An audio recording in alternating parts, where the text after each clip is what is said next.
Elisaya no foia inei o le a o alu atu nā nei o te alu atu peteli e tau atu ia i le talalelei e le o so umanatu na mafuai le nei malanga ai o loku sita i le atua faa pea lana faa o la tanga e le ai o te le tua oe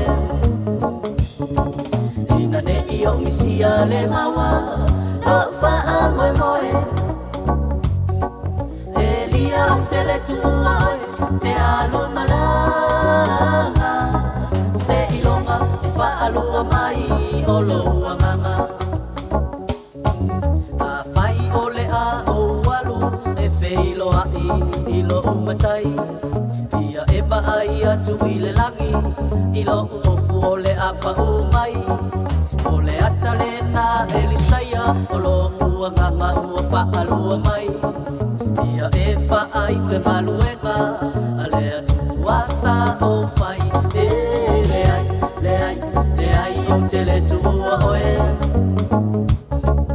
ina ne i o misia le maua lo faa moe moe e lia o te le tua oe te alo malanga se ilonga e faa lua mai o lo uanganga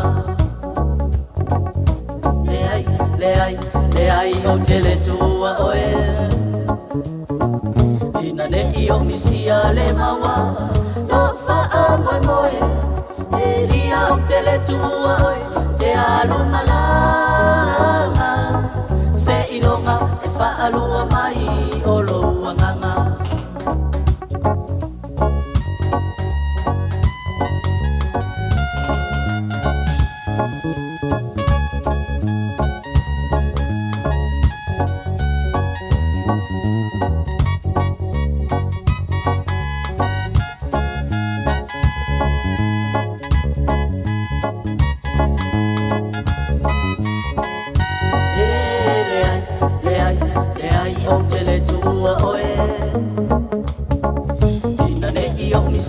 le maua lo faa moe moe te lia o te le tua oe te alo malanga se ilonga e faa lua mai o lo uanganga se ilonga e faa lua mai o lo uanganga se ilonga e faa lua mai o lo uanganga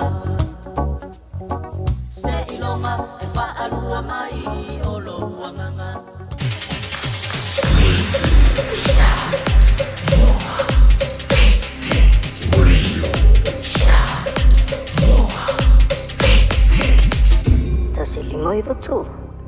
Are you and your whānau fully immunised against measles? Measles is serious. It spreads fast and can cause severe illness. Your best protection is 2 doses of the measles vaccine. So, now's the time to check if you and your whānau have received both doses. If you haven't, it's not too late to catch up. Book your immunisation today. It's free for most people. Find out more at info.health.nz/measles. Anointing oil is a symbol of the Holy Spirit, representing His healing, protection, and strength. And they're saying about, oh, this guy, his pain went away as soon as they rub him on. And I did that the same thing this morning to the church, and everything is gone already. We invite you to join us at 13 Lambie Drive in Manukau on December the 21st at 9 in the morning. For more info, call 021-501-271.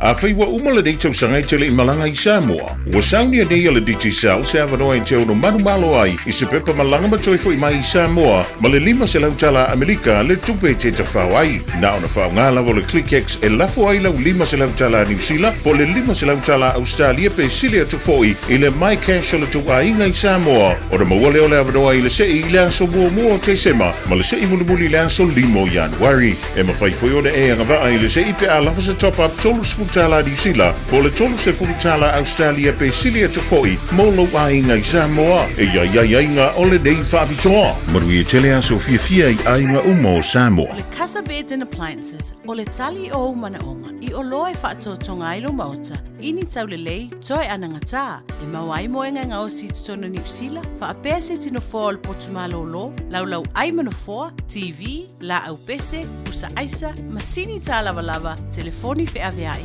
maisi. A few ane loa I le whawhituwha Great North Road o tau, po le tolo fituiva Great North Road I Henderson. Le Casa Beds and Appliances, telefoni o valu se lau, lua, lima whāwalu, o valu se lau, lua, lima whāwalu. Awa ua whānau mai mo I tātou le tama.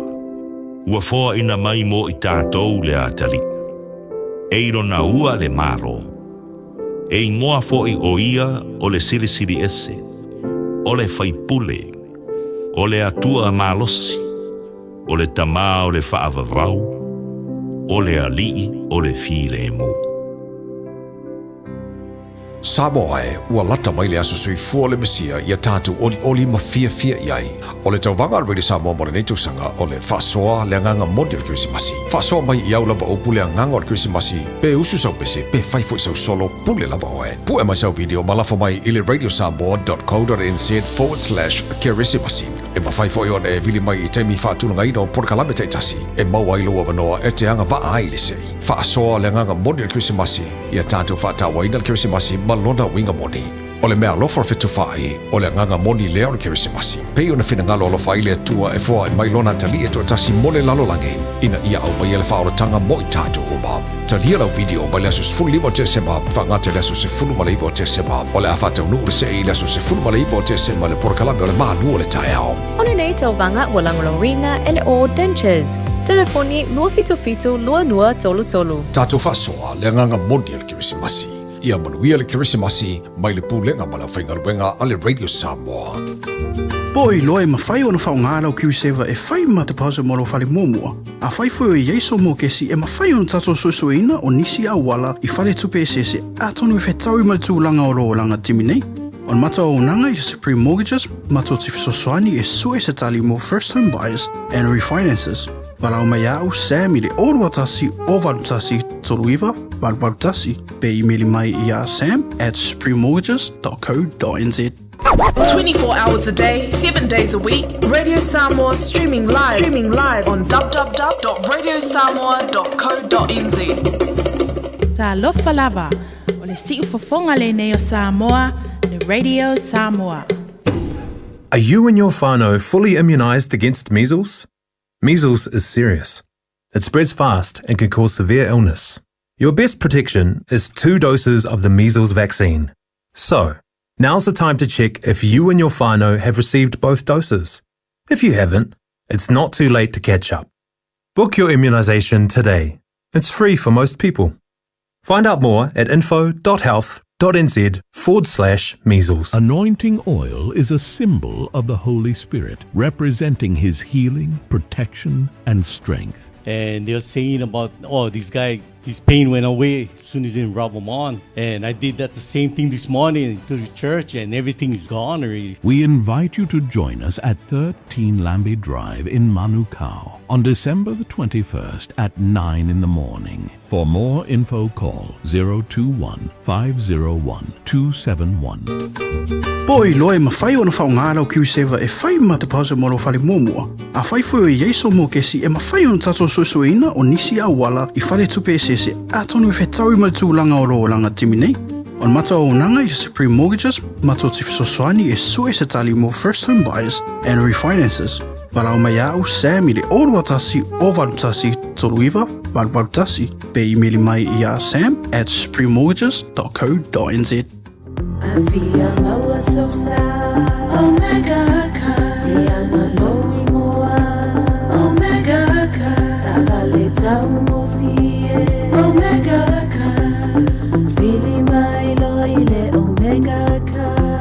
Omega Cars, lua selau Cavendish Drive I Manukau. Po le telefoni o iwa lua fitu lima valu tasi lua. Susu mai Manukau ne Omega Cars. Umalole keisi le Omega Cars. Awa ua whānau mai mo I tātou le tama. Ua whoa ina mai mo I tātou le atali. Eiro na ua le maro. E ingoa fo'i o ia o le silisili ese, o le faipule, o le atua malosi, o le tamā o le whaavavau, o le alii o le file mu. Samoa e ua lata mai le aso sui fua le mesia ia tātou oli ma fia iai. O le tauvanga al Radio Samoa mo le nei tausanga o le whasoa le nganga modi o le Krisimasi. Whasoa mai i au lava upu le nganga o le Krisimasi, pe usu sau pese, pe faifo i sau solo, pule lava oe. Pu e mai sau video malafo mai i le radiosamoa.co.nz/Krisimasi. E mawhaifo i on e vili mai i temi whātunanga ino porkalame te tasi, e maua ilo wa manoa e te anga waa ai le sei. Whasoa le nganga modi o le Krisimasi, ia tātou whātawa ina le Krisimasi malona winga moni. O le mea lofa fitu whai, o le nganga moni leo le Krisimasi. Pei o na whinangalo lo whai le tua e fua e mailona tali e tua tasi mole lalo langi, ina ia au mai ele whaoratanga mo i tātou uma. Talia lau video mai lesus fulu lima te sema, whangate lesus se fulu maleivo te sema, o le awhatau nuu le sei lesus se fulu maleivo te sema le porkalame o le mānu o le taeao. Ona nei tauvanga ua langolorina ele o Dentures. Telefoni 222 Tātou whasoa le nganga moni le Krisimasi. Ia manuia le Krisimasi mai le pūlenga mana whaingaruenga a le Radio Samoa. O le lava vai le whanau nu whawhale le taimi o tua. Mana mia se no fuanga i whaafia i le ainga atu. Ta pena re ainga atu, mo se ta whaonga mata o tia i le Crystal Mountain. O matala nei le Mystery Mountain. O la tele ta alunga ese mon whanau. Tanga i male ofo i le Dinosaur Gully. Titia i le Express Train. Mamatamata i le Animal Park. Masau wane le Speed Gonzales Roller Coaster. Ma awana ingalo le Crystal Mine Museum. Mata mo fiele aso mo le ainga atoa. Le Crystal Mountain, Valusfulu, Candia Road, Swanson, Okilani. PSYasi i le crystalmountain.co.nz. Tasilima i Fatolu Amo. Radio Samoa. O mawhai ona awina tu talafou mai Samoa. Ona o le lango mai ale ofisa malanga o le ADES Travel. Telefoni o iwa, tolu iwa, lua o, whaselau. Tolu iwa, lua o, whaselau. O te whatalofo no tātou watunu i le amatanga o le nei vai o sa fou, tautua masani, tautua taulongolongo, o tala mai lo tātou watunu. O uta mawha mamori le vaa o le tātou malo le Lady Samoa wha, i lana malanga mai Amerika Samoa le ana taunu i apia, i le vaveao le asato na ina tenei. Na maua i se isi pu Samoa o lo whawhao mai ei le pauta whaasaina, le nā koti o le aisa e tūsalo na mamafa, ma le ono tesi ma le o tolu lua kilo kalama. O moria i neisi tangata whaingaruenga o le vaenga e vaia puipuinga o wha mai, e ono sao mai lo tātu wasanui o loa mai fafo, po le vaenga leo le quarantine, i le mtanga ruenga o wha toanga ma whainga whaiva. O se ali i walima sfuruiva tu sanga le matua. Ai le malai vaalele le regional airport i Faleolo, i le malanga muri se vaalele mai Amerika Samoa. Na maua ai se tau le lea na malanga mai ai, o ia umia tanga pepa i ida la iti se lima o le aisa. Na whawhao mai ia pauta whaasaina, i te tonu le la ei pito i te tonu lea tau le lea, po olona underwear. Se lau fast futasi kalama le mamafa o ia na koti, ma olo no futao fia uma le tau le lea ma le tangata whaingaruenga o le malo, i le vainga leo mo su e ngā tiri. Ai le whailoa inga tu sitala ma le sui komisina o leo, whapele officer siri o le pūlenga o le officer o le tiute le asato na ina tenei. Na whaailoa i le maua o ia tangata, ma le pauta whaasaina o le aisa. Na whaailoa i fo i lea whailoa inga manisi o aisa, o la au malosi o ututau matupe na maua i oso whainga e lima, na whaia leo i le vai aso o mawai.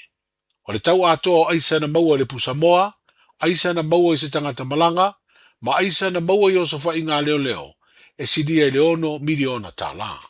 Ia o ke mingei ua ke lele ngā lua so kau au le ofisio leo ma le ofisio kiuke i whamkalanga ia i nako susu e ngā whaalilo i ngā ia mawhai o ngā soangi li simkanga luenga o ro iai kula whongo i malo si anga i vaenga i rea wenkanga luenga o leo ia maukingo ia e ka o fia pe whai kikia leo o mai umengi kong ia whafkai a fui ia le ofisio kiuke i le ngā luenga so kau au niwa yaso mi se foi da foi ngā luenga ia mi se foi ia vaenga o leo sa whenga i ngā luenga ia niwa yaso le whaingo fie ia whakingo i ngā luenga ai peon ko whalongo o le ai sala po le rumo I o me nga ngi ka ya pe whainga ruenga le malo po whea lapa whainga ruenga ia pe leo fo e le alo I kula fongo a iei fo I se ngai koksila fia ki se a fia I mea ia whainga ruenga so se ngā ruenga le malo ia o lo awango fo I mako e longo mai ai ai o le kau mawhainga le kau mawhai e ngā ruenga ku whakasi a leo markiuke inga ia mauki ngoa o I la ku mo foi o lo whainga ruenga e ro iei se si ongo pai o ngā fia ai ia nge ke ua fia saunga le Moses o le kamari le Samoa nge ia kamari whainga ruenga I se si vaenga o ngā ruenga ale malo rungo le waf le vaenga o le quarantine ia lima suri waka usanga le makua ia lau ka fia mo fepua le wala au ai o se whamkaranga ngā nge ia popo koe se mako kalofo inga ia lofangia ka ko o le ka ke alo ku le Christmas o le vai mao ia o ngisi vai kai me e fie ka fa kelinga mai me mai nge a o fa longo mai fo ngisi pusa mo lu manga ia mai o le fa so ngara po me ku lai mai mere sa me va ale o lo ka fai fo le mako nga fai fa kasi ma le kuila inga ia mau ki ngoa e se so sang ye mo ku nge ia ma ko mo kiuke ia ma le kuila ingi si o fa mo ngai fa inga so swang a lo ko si sila ia wo umale le kikile sa ye ri si pusa mo ia le fa so solo lunga pe mo sa ngole ia fonti ia mo ko ngau ka ke mingi ye ia mai mengi ko a faira ko ngau le ia ka mo si ya ku fa ki ngol kula fongo inga ia mau ki ngoa ta ko amakare ka usanga se swinga le mo ka ko walong fanga fa tai ko le fionga kom sina mali pa yon tanga no ngamo bala wat fa to le tanga no ai me se ole ngalo nga so tau awole ua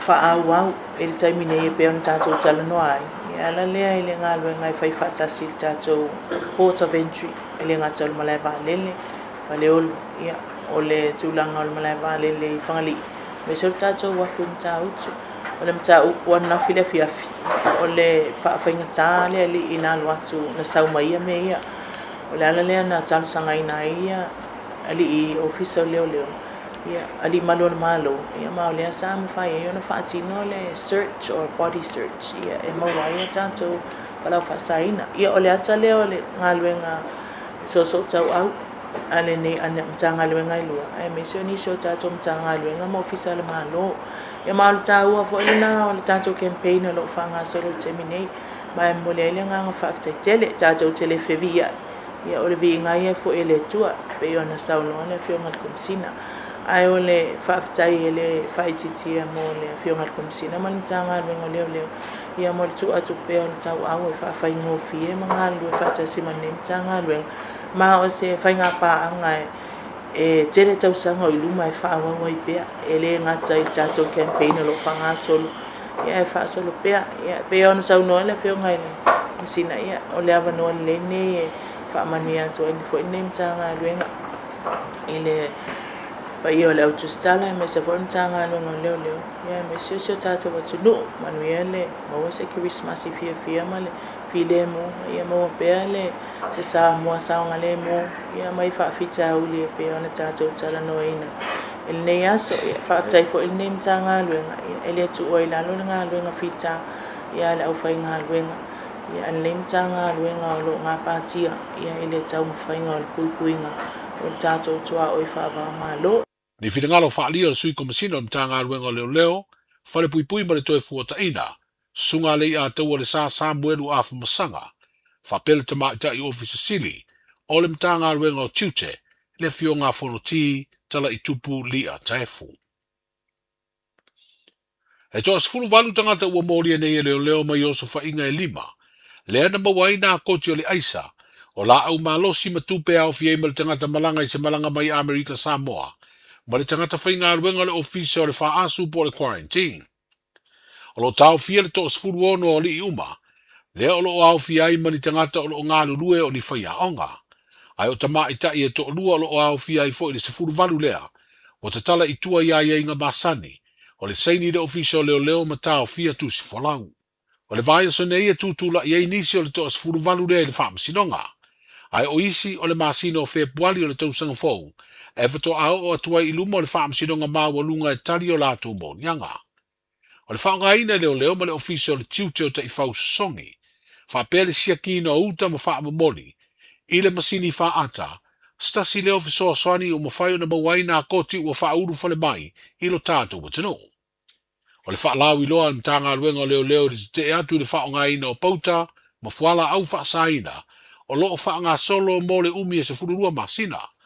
O ke topa le tausanga neina wha lau i loa ma amatai lea tau mawhainga. E peona au tu i le whaiatu lea e le ai fuala au wha saina. Po le say no to drugs. I le wha masinonga mawalunga ele o asa se vai aso, wha pea se masina mamori anga sori tu la fono, o le umia, wha o ngā, ma le wha uru fale i Samoa, o whala au wha saina e tangofia, ma whaia i ai wha i unga. Ai oso wha inga leo leo e sa i li ai whala au wha saina, o leo wha i loa i le minstao lea mtanga luenga, le fionga i le pāle mia, ua mai au na ia seinia ni pepa wha tanga po warrant, wa avano ai leo leo na tau avela au malosi, i le teimi e whai ai alatu was whainga i whala au whaasaina po drug raids. Ao tāria le whaai unga le whiriwhiri o te whono komiti o whono whaavae. Mo le porkalame le atina e o nuu mafio anga i tū malo whaapalo te limas futasi o le atunuu. O le wa iei se whaai unga le malo. E peo na whaai no ai e le pāne mia le iai o se whaalaptonga tū maonti e le malo u whaavaina. E tu i ai le whaangai o ia ma le pulea. O le polo keti o le miliona ta la. Wawe se ai le whaafoina o le polo keti le au nanga, a le mtanga luenga o tina matama ta i leo le asuia lo na ingoa, o le mtanga luenga e whaapitoa, i le atina e manui o a inga uma o Samoa.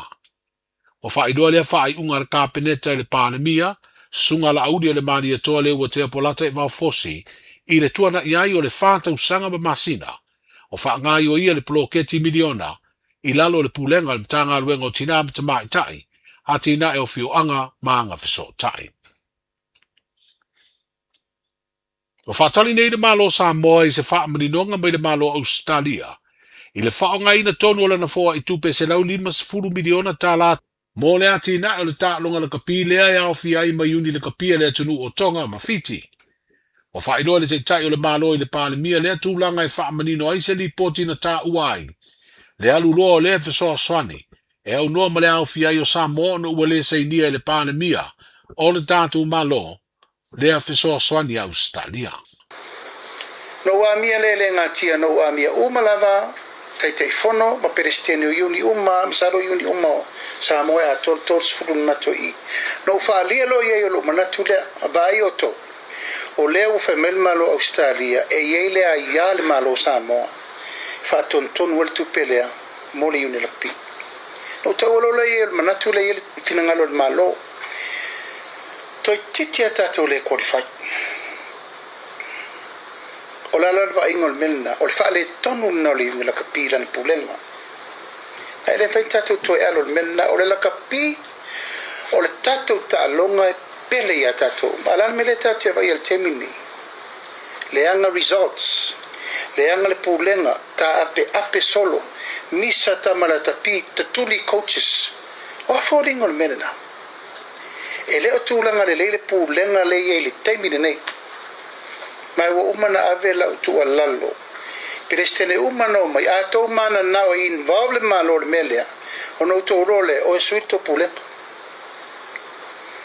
pauna le wala es sanga ton way me ye fatu el tato malo era fe mai le se so sani el malo e ova male miliona talar so sani el malo so sani el malo o li utos mal sifa o tutino el malo fa fensa un'ova penalty telefono lì si sono il malo e lei la usa un nome in lo observa e o le mi sta le tio e lei mi sta se tio o le te fa tali e le fai una Australia where does the government come in with this money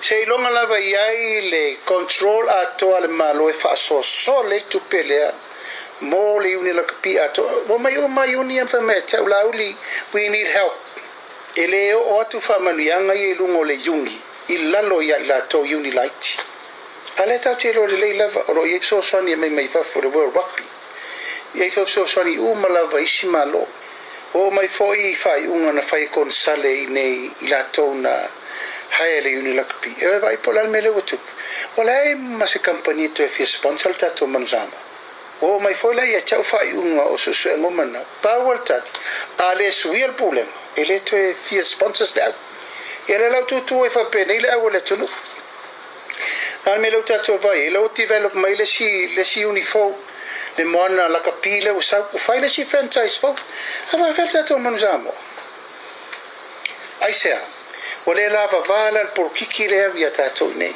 it destroy our rugby upsa ona ale fai la semelmena o tele lo po fe o il tato yung lakpi o tele lo foi po fe la o yelu mana yo le lakpi isamo ela e fa sa o le me fo le auto se observa na vili mai le message mai le ai come si na Australia te fa manu ruma etia la udi se isini le message le wa mai o le fa tali atu Samoa sai ni fa mo in condition ya inga e le lima o le malo la o mona fai le Minister Sports la le Sesnok a to fa ma po umatulanga e ilo il fa so no tu per it's a huge man ele vale foi Australia el fa per mai limas fu miliona ele lima tausa e tu fa pelang la tilo o le fa de tono po le ngalakpi le la wo i mai le malo ale sai ni le malo endos ele se tupi le te tai o le malo le fionga de pandemia sunga la audio le mari to le o te polata va fosi i lona fina ngalo na talia i se fesiri de feiro inga masani matus tala amata i o le nei vai o safo seifu Radio Samoa. Taslima ivatolu amo.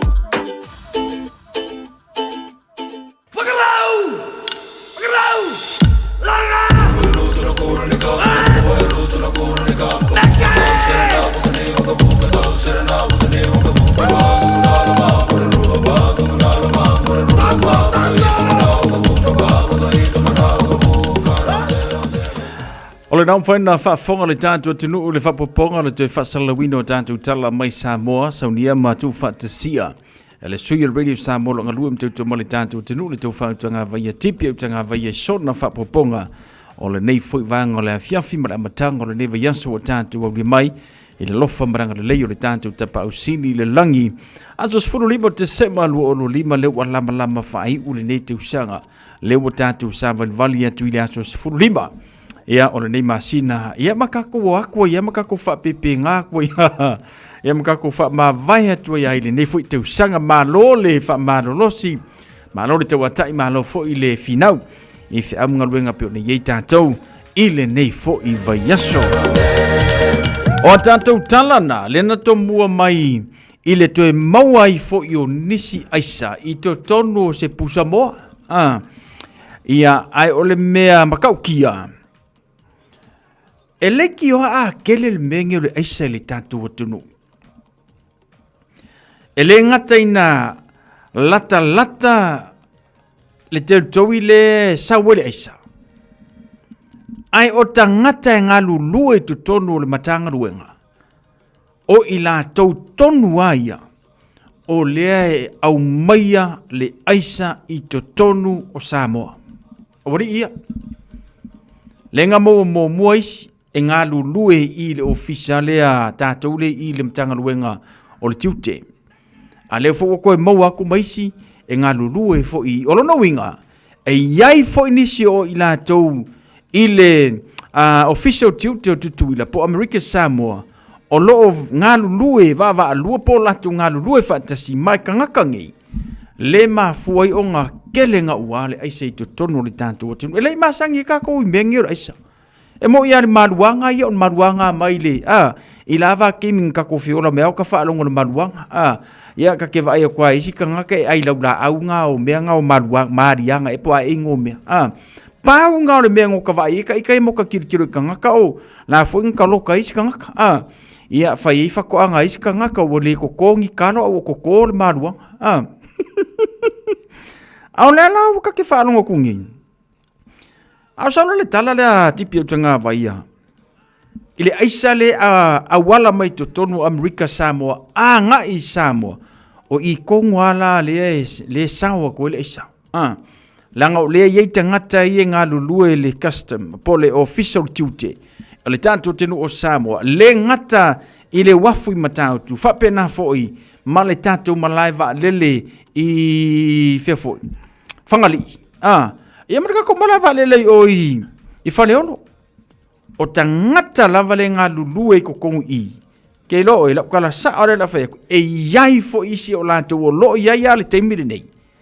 E onga koe mau e se teimi o lumanga. Whawhekai ai le ngā ruenga fai pea.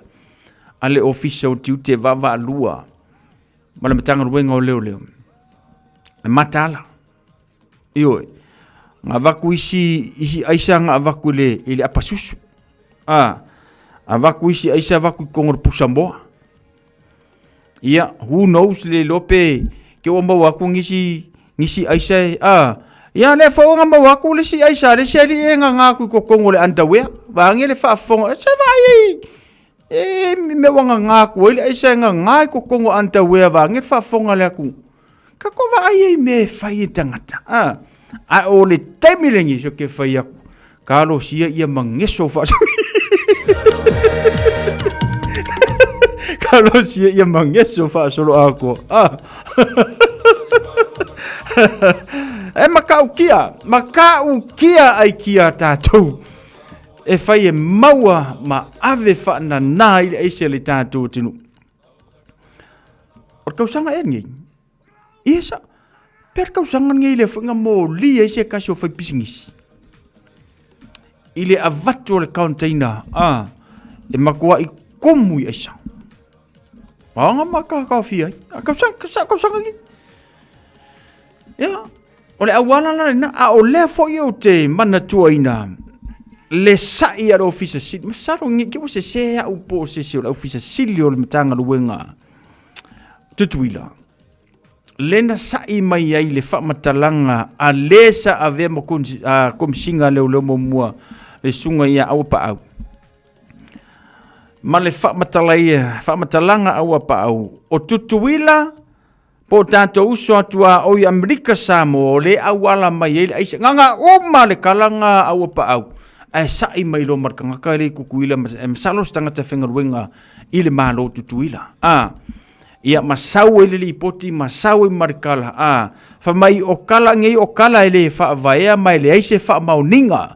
O whamatalanga nei, a lesa a vea ma komisina mo mua, o leo. Ia ua ngeila. Lea nao whaafonga mai le pua o karinga, o ngā lesa o koele aise I Samoa. Wale ave ngā opu Samoa, ia awalu wako I kokongu mare aisa. Ia ngā kui kokongu le apasusu po, alu wako le pu Samoa.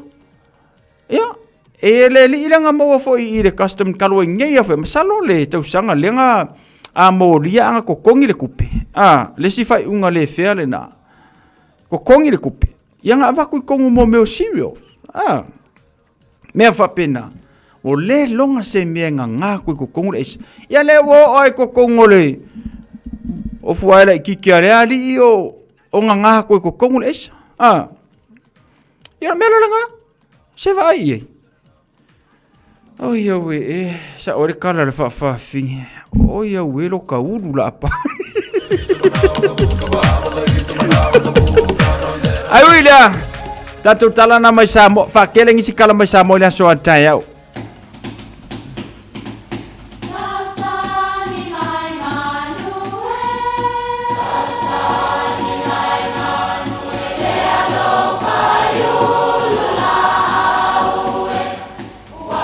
E o whanga manu I ululu o la au, awa e whawhanga I funga o la au. A o le tangata, e whawhanga I upu matala. O le mawhileo o ala ngā upu mamuanga ngana Samoa maona whaapongai, e a fua I lona sio mianga. O lona lea sao I le whaatufunganga o le iloa whaale aso, mai le tautua se ia o ina pule. O ala ngā upu mamuanga ngana, ua lantou mamanuina le tō whamanino a Samoa, mana tua fo'i, e tāo fitau muli le atunu. Tautua nā awane I sala le ia. O le upu lea, o le upu o le tautai I tangata o lo whangongota I le upenga. O le sala o le ia, o le sosola ese o ia, mai le upenga. Ona ua whaale tonu le taiao. Pe sala fo'i muli lau. Manatua o ia, o lo o ula vavale. Masuru solo, ona o le fia sao ese mai le upenga. O nei upu, e fau ai I tangata ia tautua nā awa lavane I ai se mea e whaale tonu, ma tau valea ai le māntau mai aisi. O le a sao niuni le tantou nuu e si antu I fafo, awa le whalanga mai I le tai. O le whautuanga I ante utou le malosi o le tantou nuu, tautua nā le ia ina ne sala o na maulea. E le sili antuani mea, nai lo le tau le leia. Ia manuia lau whasau. Ua na o le Radio Samoa se furulima iwa toru a mo e tautuaina o e ilaungangana fitu aso le vai aso. A siava tonu tu pe mar fa ponga na le tanto por kalame pe on to fa fonga mai yo le mau fa sa mo moni le nei vainga le fiafi sa o le lei a e le siliangi si meanga I lo le tau le leia. A tanto wanga tu mo fa unga le nei tau sanga ia va ai tātou le me sili le nā matau o le tau le leia. Se po fere me ki alu iei kusa pe ki alu ko whale o ngai mo le lo mangava sili matau o le tau le leia. Ioe, ia ai lo le manga oangi I, manga oangi o, manga oangi I a. Ia ai ke o le whale o le lea mai lunga le fōringo le api. Ia, au mea le anga nga fui. Sinka kau pese, lus 50 minute tarvalu.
whānau fully immunised against measles?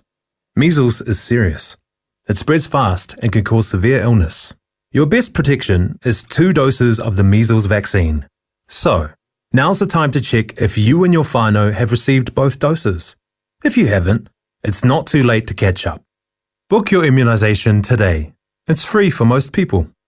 Find out more at info.health.nz/measles. Anointing oil is a symbol of the Holy Spirit, representing His healing, protection, and strength. And they're saying about, this guy, his pain went away as soon as they rub him on. And I did that the same thing this morning to the church, and everything is gone already. We invite you to join us at 13 Lambie Drive in Manukau on December the 21st at 9 in the morning. For more info, call 021 501 271. O e si la fia me whaatino e mawhaiona e umi ai so fale motu le lumanai. A whai fo i so fale motu, o e si la fia mawhaiona whaatino ni isi o fuafuanga e whaongaire equity o lo fale. A wani e misiere por kalame o le malu I fale, ia fiafi o sururu taitasi le se fulu e te aile whaa. O le a e si la fia ai au wala e mawhaiona e umia se fale motu le lumanai, ma au wala e whaongaire equity o lo fale motu, e whaata waise isi o fale, le por kalame o le malu I fale, ia fiafi o sururu wa yaso taitasi se fulu e te aile whaa.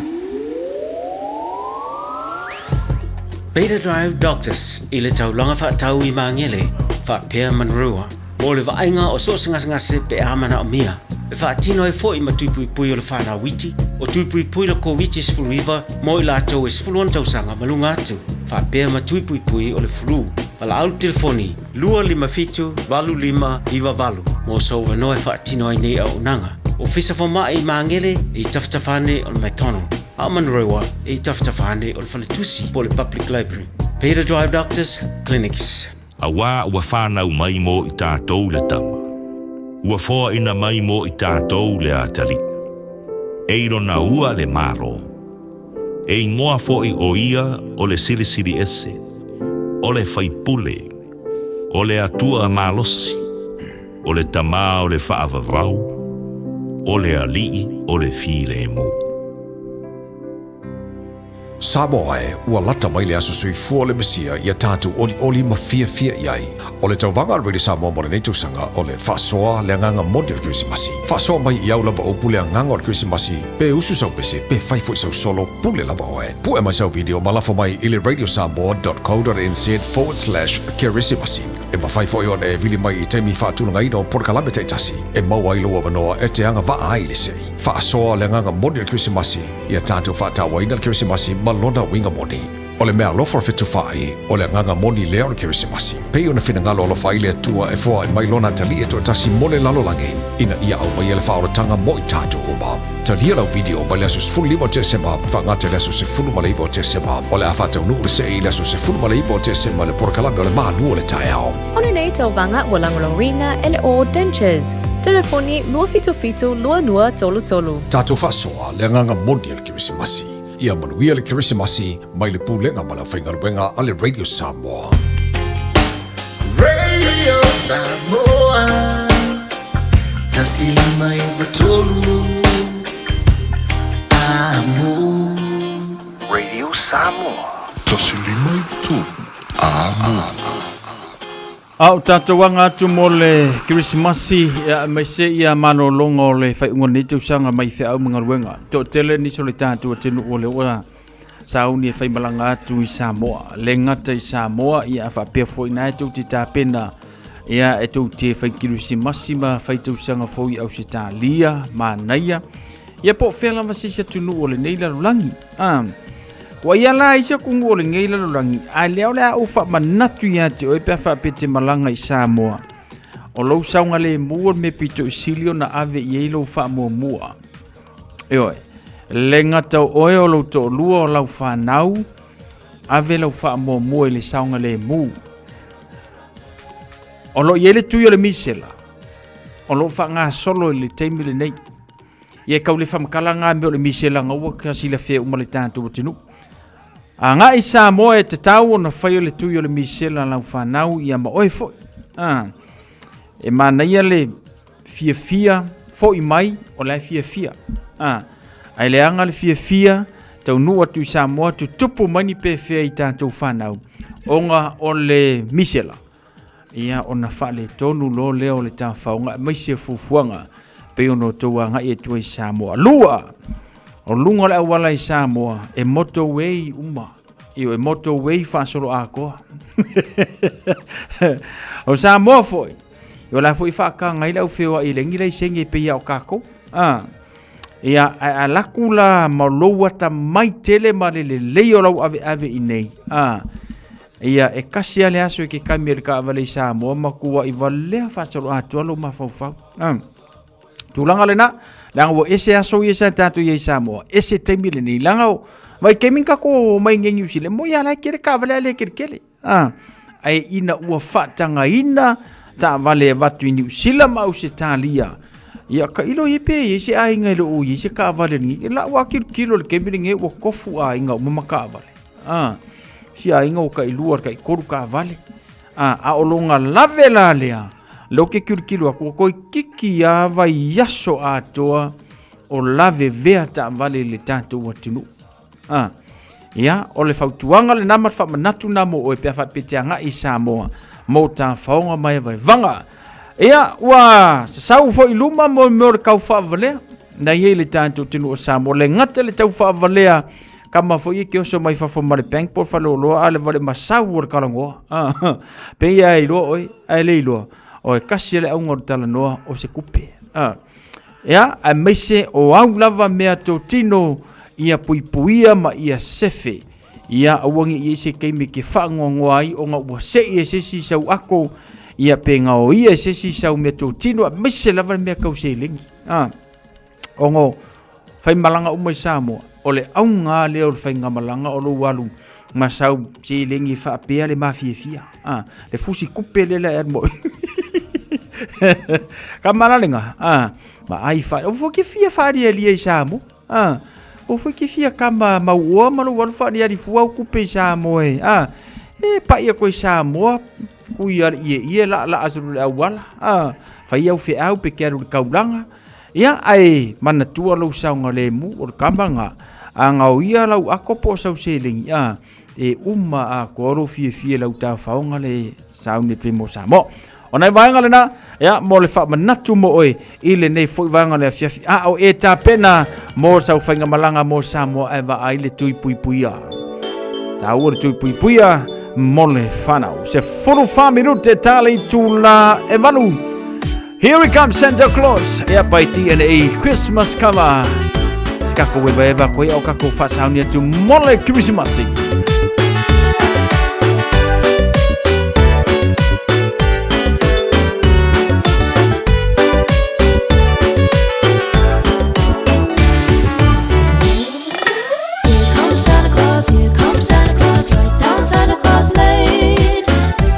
Singing all his reindeers, pulling all the reins.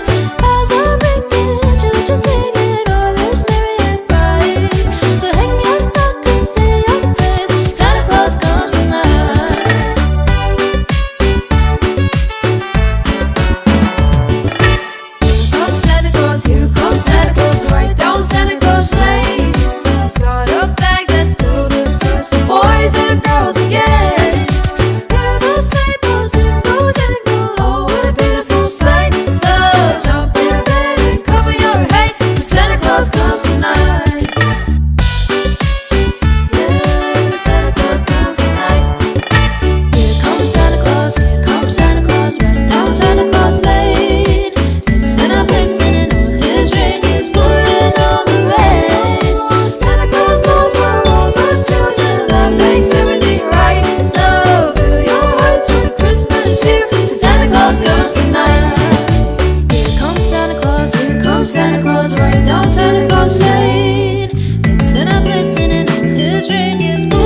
Nai whawhiwhianga o Christmas mai a TNA ia marisi na o whatunga o Christmas mo tātou i le nei whuivanga la fiafi ia o whaasauni atu le tātou atiru mo Christmas ma le whaiunga le nei whai tausanga.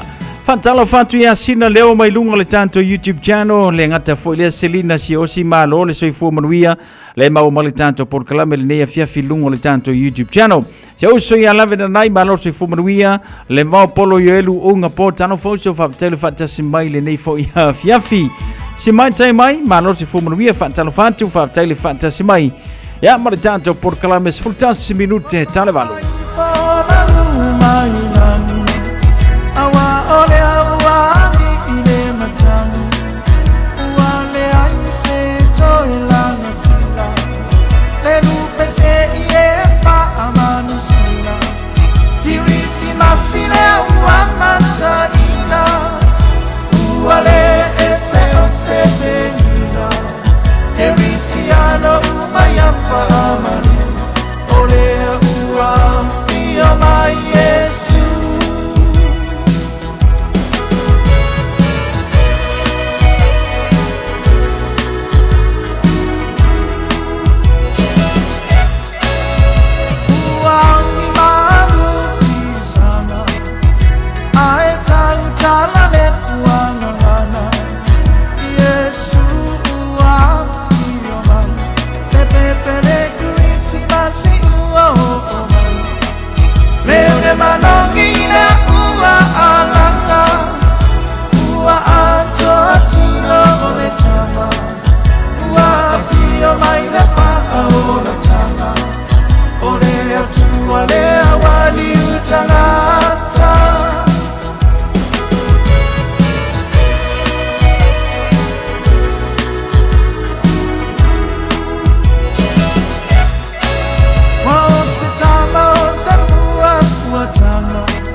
Patalo fatu le tanto por kalame ya Selina sio sile mafuta mailungo le tanto YouTube channel mano se fumanuia Selina. Fale ofa kitonga va ai Twitter mano se fumanuia fale ofa lo fatu mo luman fanau. Yanko po eti mano se fumanuia take up fa telefat testimony tampo kalame. Ya male tu radio Samos Flima Eva Tolu amo. Hallelujah. Wafana umayo de tama. Maila yesa upati. Oh my Christmas satata fa atali Euina ese langona otangata uma olela lolangi I OTP yama ile tala ole fa ola tama ole asona malo ia ole afana ole tama say hallelujah osana utaunu ubalo ana say malingi ya ile mata neno foana fa atawa aida soi fua ile tupu oh tangata umelama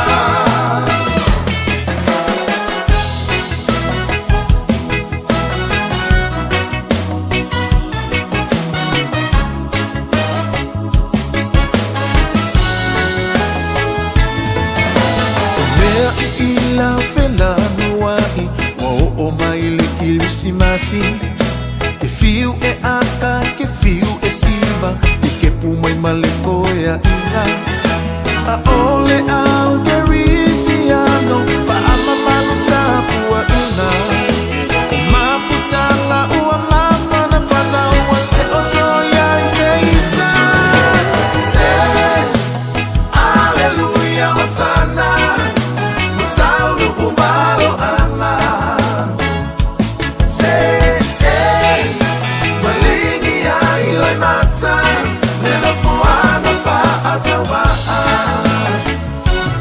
aida soi fua ile tupu oh tanata umalama Janita turn down wish you a Merry Christmas to all the best, to all the friends around. I wish you a Merry Christmas to celebrate, commemorate this beautiful time of the year. Island Christmas, lots of good cheer. All of the children opening their presents. Mama and Papa sharing a kiss. A bottle of Lima will never be amiss. Everyone dancing and singing. All of my people from Apia to Oakland, North and the South, they're singing aloud. I wanna.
Radio Samoa.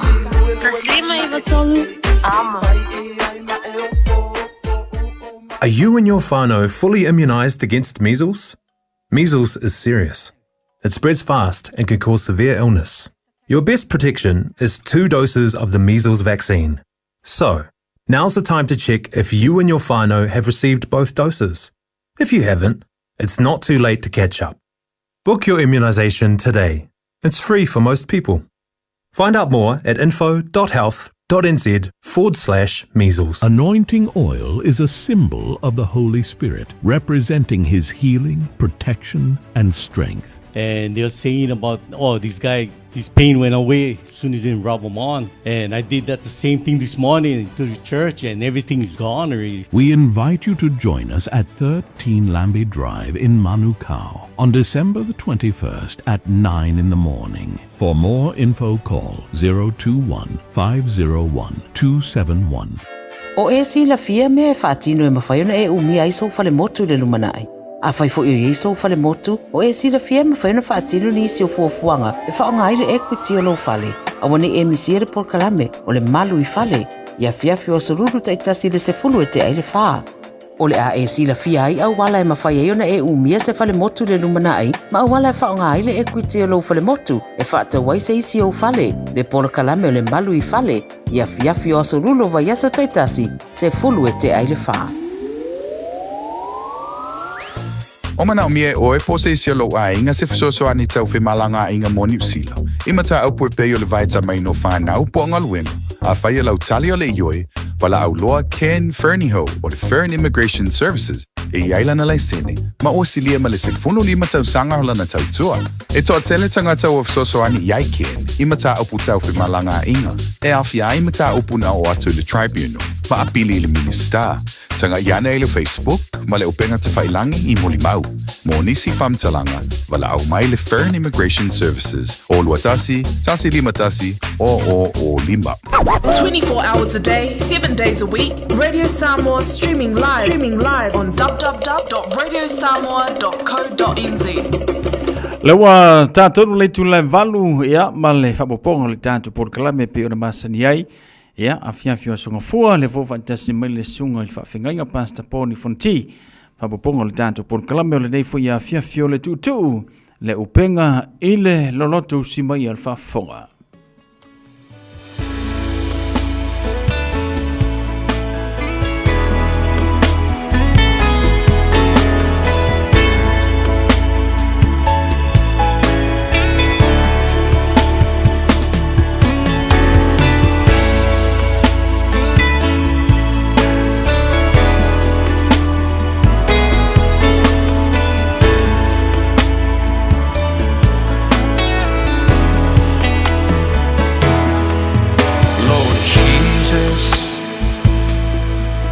You're all that I need.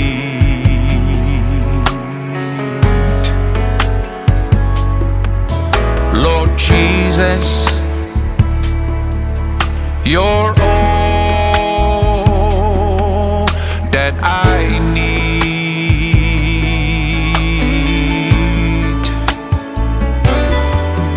Lord Jesus, I am nothing without you in me. Lord Jesus, you're all I need.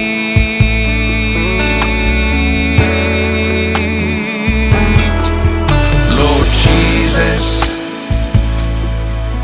it's your healing that I need.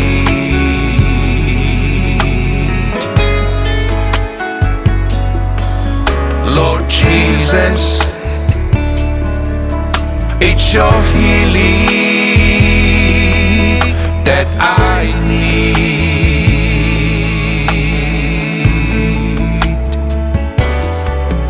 Lord Jesus, I am nothing without you in me.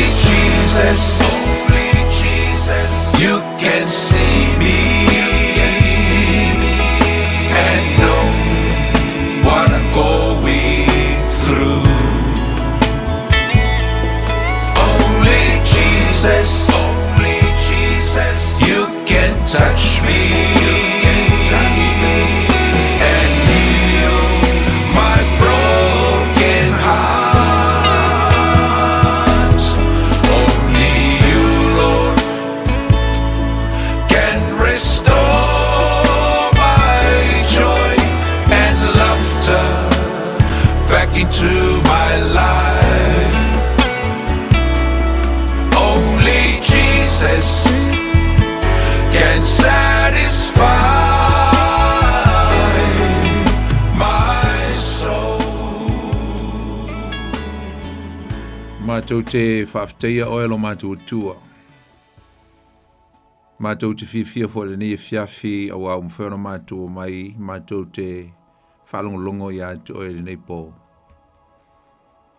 Whiwhia whaia e lava o mātou loto le nei fiafi, mātou te si atu i atu oe le vi inga ma le whaftai, o le whamanu ma le whanitanga. Whailoa atu ai le tua lo mātou, whalo alo mano mātou, amana ia le tua o le tele o au whamnianga ia i mātou. Mātou loa sa e le tulafo ina i mātou le nei aso. Sa e tausima leo ina i mātou, te tai mairo mātou ola i le nei foi taimi. Mātou whaftei atu le tua, mātou te whaftei atu oe ono le nei aso mātango fie. Te lo mea sa mātou whioa i ai, we leo ina ma pui mātou le tua mai lava le tae au si o mai le fiafi. Whaftai le tua. Whaftai le ola, whaftai le malosi. Whaftai le te leo au whaamnianga na mātou whangaina le aso. Mātou te vi ia oe, whaamanu atu i atu oe le fiafi o mātou loto. Whaftai ailo wanga le leita maa. Aftai fo nei teimi o mwhai o na mātou o mai whatasi le tua. Mātou te mafuta ma whalongolongo i atu o ala i o fiongo pa ia. Mātou wala watu le nei fiafi se e lofa mai whamnia mai, whau o mai lo nganga. I nei a mātou langona le tua le tāua o le. Ola upu le nei pōle a mātou whalongolongo ai. Me se foi o ni le sona ma ni mta au Sicilio la mātou taltala ma whalongolongo i le nei polo mātou tama. Me se foi le tua i au le mātou taltal noa i le whata weina o le liu tiun tangata o ele tua. Pe ona mātou whaamana tuina i le tau sanga ma le tau sanga lo soifua mai lo mātou tua. Mātou wala au nei fiafi whau umai lo nganga le nei polo. I le mātou mata upu. A mateina oe, ia whai wina lava oe me uma le nei pō. A uma fo le ngā luenga, ia fo i atu oe le vi inga, le whamanu, ma le whanitanga, mai ai mātou le whatau wā. Ia vi ia lo swafa e whavavau.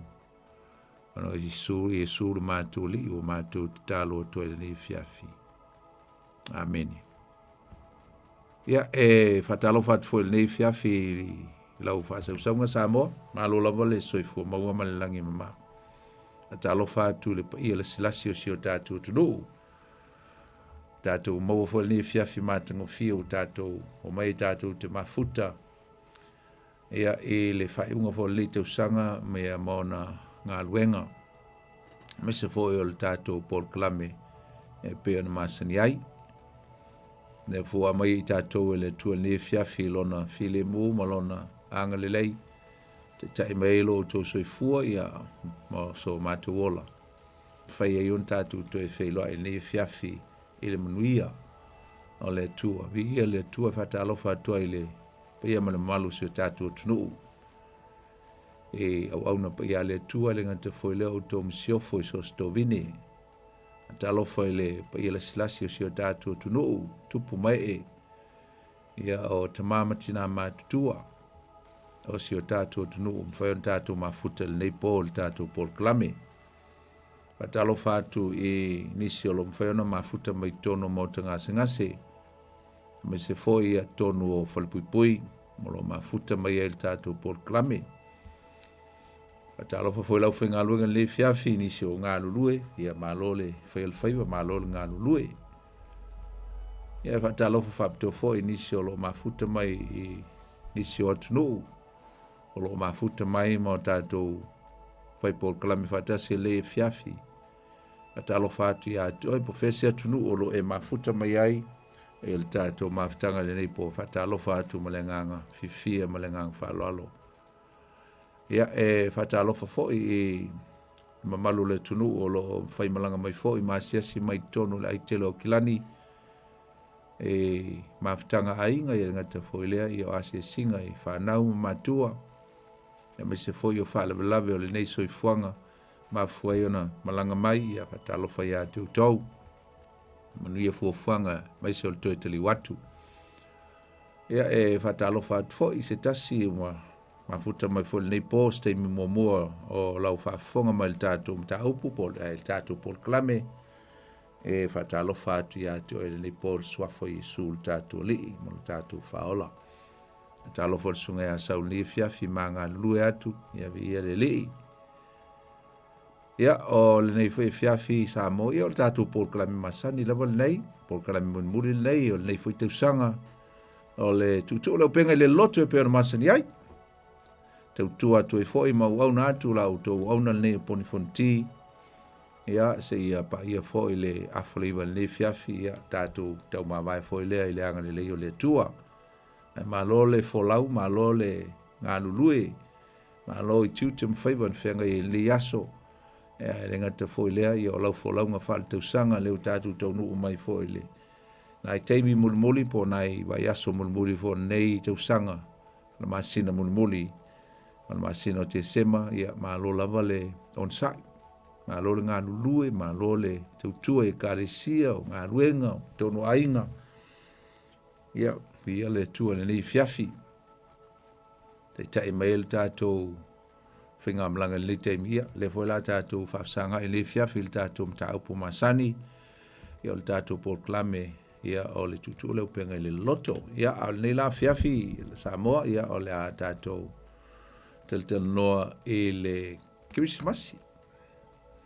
Awa o le tautonu lava le ia po le season nei o le Christmas o tātou iai. Leila tātou tel noa ia po a foi ni awa onga tāua o le a tātou maua mai lipo, le tātou porklame.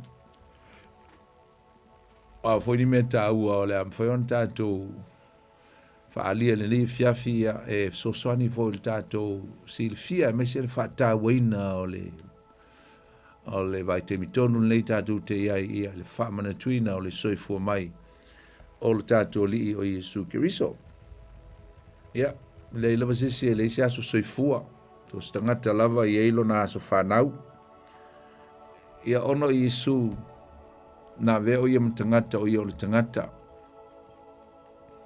e te tau fuala o na iei le aso whanau o Yesu, e o mai lava teimi lei. Ia o lo fiu lava skola ma tanga tata mamai e tau sa iri tonu lava le aso whanau o Yesu. E le maua e sisi. So the birthday of Jesus is sort of a mystery. Nobody knows. Nobody exactly knows accurately know the exact day that Jesus was born. Leila va masesi sao sana mate. Mena isen mate utia ai o le nei mea wa ia. Le tatu te fa mana tuine la solusu lima ia. On memonia I've seen meja. Ia o te sao tua ele o le aso fa na ule o Yesu le solusu lima. O vola te sini mai po le ase mafuanga o le ale me wala ia wai tau lo loto lo na whaamtaltalaina ma lo na mafuanga. Tau e fo ni tūlanga e pai ai ni tūlanga e te le fia whalongo iai la wala te fisini. Wai a fia e ni mea whapaupau ma ni mea whapena. O na taimi o le history ma le taimi o le tala whasolopito ia ma le sau o le ka le sia mai o na ulua e senaturi me se lava le senaturi lo na tolu. O le nganga mongni ai o le Christmas. Awa tātou te vava ai I mea negatives po mea e le isona winga tāhua ia I tātou. E whaalavelawena ai lo tātou whaatawena o le aso soifua o lo tātou li o Yesu Kiriso. Pe anau tāua e le aso soifua o Yesu. Po le alavala le aso tātou te whamanatuina ai le aso soifua o Yesu. Ia, tāua lo tātou loa. O le mea na mafuai o na fio mai Yesu ma liuti on tangata le atua. O te whataua ina le fiafi nei ia le whaupunga lea, ua liu tino tangata le tua, the reincarnation of God, ua avea le tua, e whai matangata. Awa o le winga monia lea o le aso lea, po le teimi lea, po teimi nei tātou te whamana tuina. Tātou whaingoina o aso o Christmasi. E mai sea le aso whanau o Yesu. E tele la ina tala noa i le aso whanau o Yesu. Ai misi atoa ai le si me sili o na tau, o lo tātou loa. O le atua, ua avea o ia matangata. Nanga le teimi ana whanau o Yesu. Ua whanau mai le atua. O le ua sau le atua, ua whanau mai le atua. O Yesu o le atua. A o ia foi. O le tangata. So Jesus was fully man. And especially he was a fully God. Fully God. O ia o le atua. E ato toa. E na sau o ia. E sau o ia o le tangata.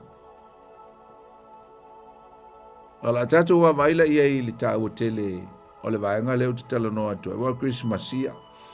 Pe o whail Christmasi ma teimi e teu wei mea. It's a time of decoration. Decorate ma teu whaloloa, teu pisinisi e tangata, teu whale, teu awala, whelanu wai moli emo. Tele fianga ma pati ma me vapena. Ai ole me utupu. Wa to tele tangata o la tu whaia nei mea uma. A le to tele nei tangata. E la tu te leiloina. Misi atoa le tāua ma le autu. Ma le winga. Le winga moni ma le loloto. O le Kerismasi. Misi atoa. Whai a leo fianga ma mea uma.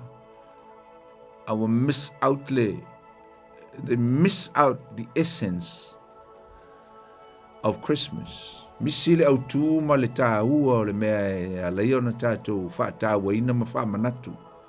The reason why we celebrate and commemorate the Christmas, the birth of our Lord Jesus Christ.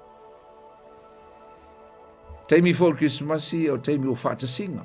Whātasi ai ainga, māneia, mafutanga, whai, whawhiawhianga ma mea uma.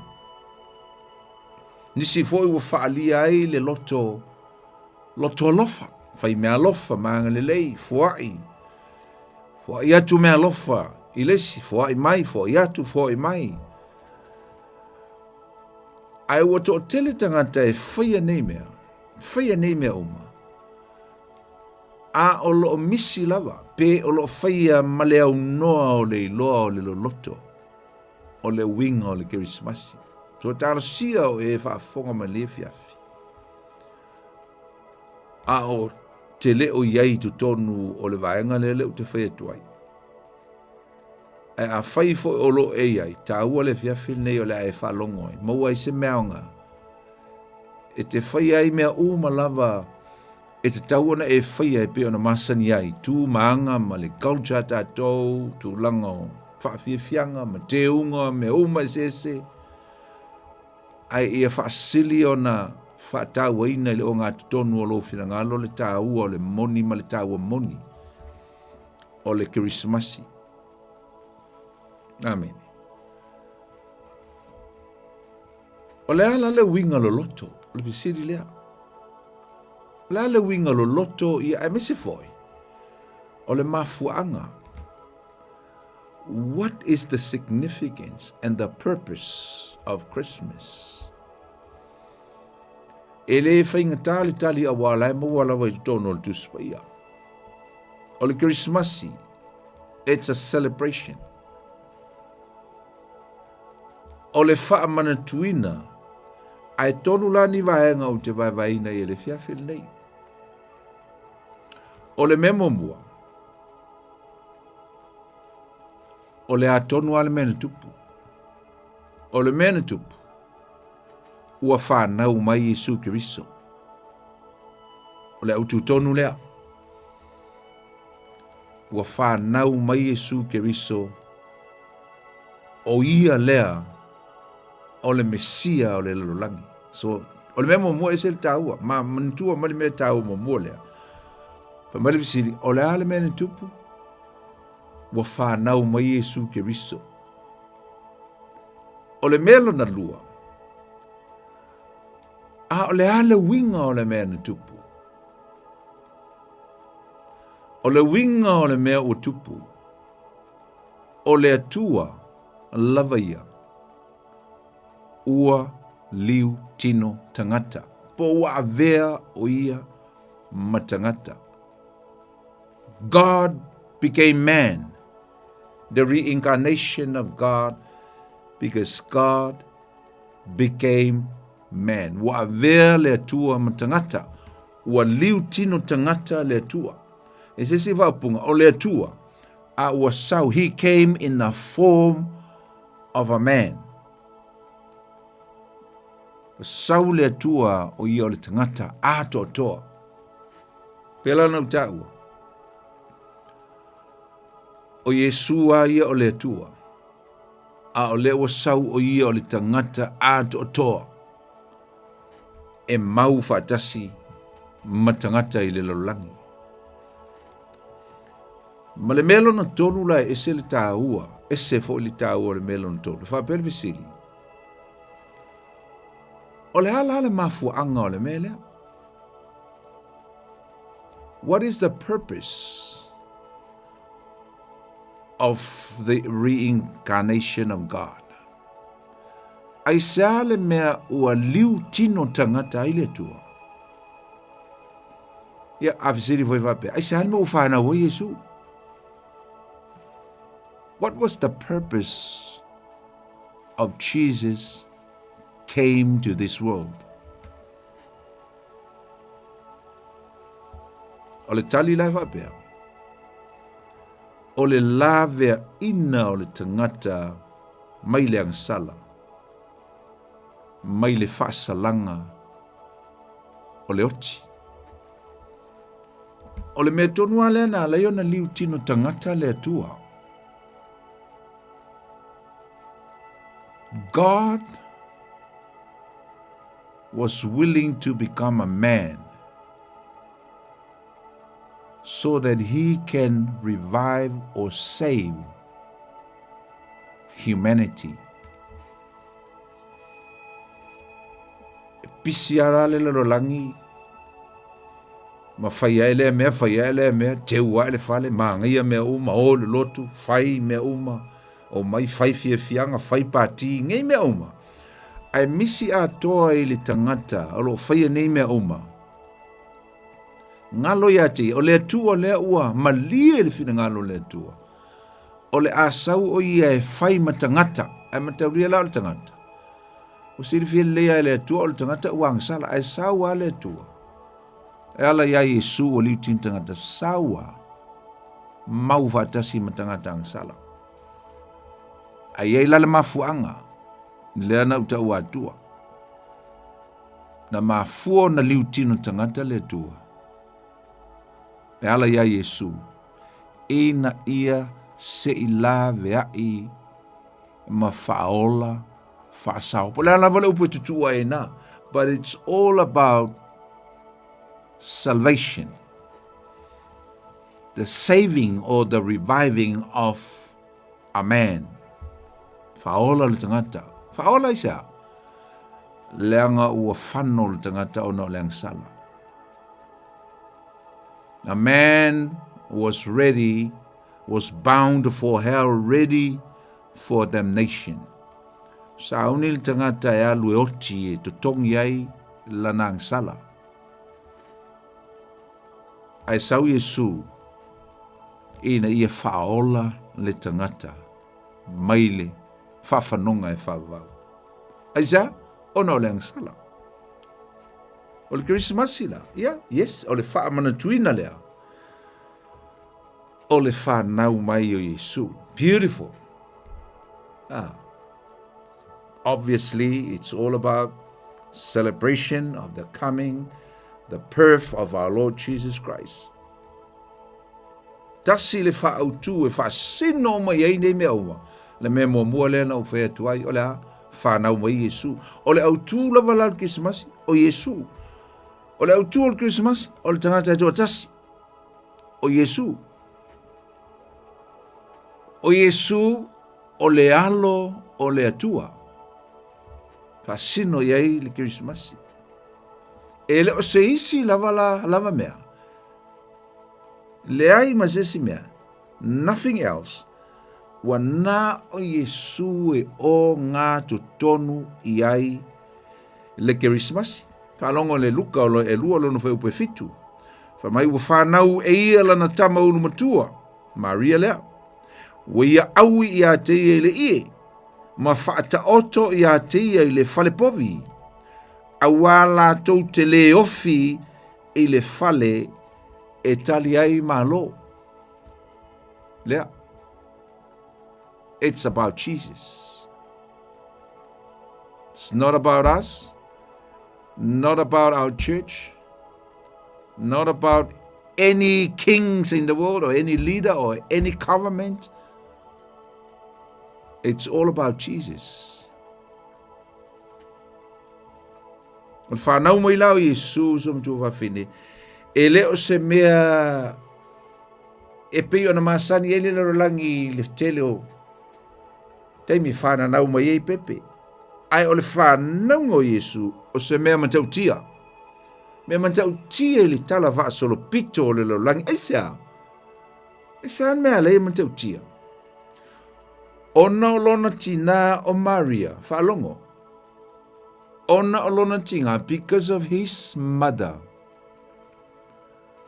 She was a virgin. O ia o le teine talavou taupou. Tau tia ngā mea. Ma o Yesu foi. E le son ta maa whaale lalangi. O le mea langa e lenga maka ukia. Ne whanau mai e le pepe lea. O ia o le tangata ato toa. Just remember that. Ai le i whapea o se maafutanga whiu sua i ona mātua na whanau wele pepe lea, le ai. Na whanau mai ia mai to tonu o le manawa o lontina. Ai sea, because he has to come in the form of a man. Keep birth as a man. Conceive as a man. E lona tina. A lona tama. Le ai lai. E matau, menga e lenga matau tia. Ona o le nganga pa ia le ana. Fio mai a Maria. Ma mafua ai ona. Form up Yesu i le manawa o Maria. E le o se maftanga malona. A Maria malona tolua. Ai ole tō mai le nganga pa ia. So it's a divine birth was happened with Jesus Christ when he came into this world. Ese mai whanau o pepe umole lola. Mea ngai matau tia ai. Ma o Yesu foi. O ia o se tangata ato o toa. O ia foi o se atua ato o toa. Mai lava i le taimi o lona soifua mai. Si o lava i le taimi na maliwai. Luka o lona matau mua lona whai upo tolu suma le lima e whapea. Wa tali mai fo le angelu o whapea mai a te ia. E a fio i fo le anganga pa ia i lunga i a te. Oi, Maria. E wha maru i fo i a te oe le mana o le sili ese. O le melea. E ta uai le tama. O le tama pa ia. O le alo. O le atua. Wow. The Holy Spirit will come and hover upon you, Mary, and the Holy Spirit, with the power of God, will come and form a child within your womb. And this man, he is a divine boy, the Son of God. O ia o se tama pa ia, o le ata li'i o le atua. E ala le tamao Yesu lon tama whaalitino na iai.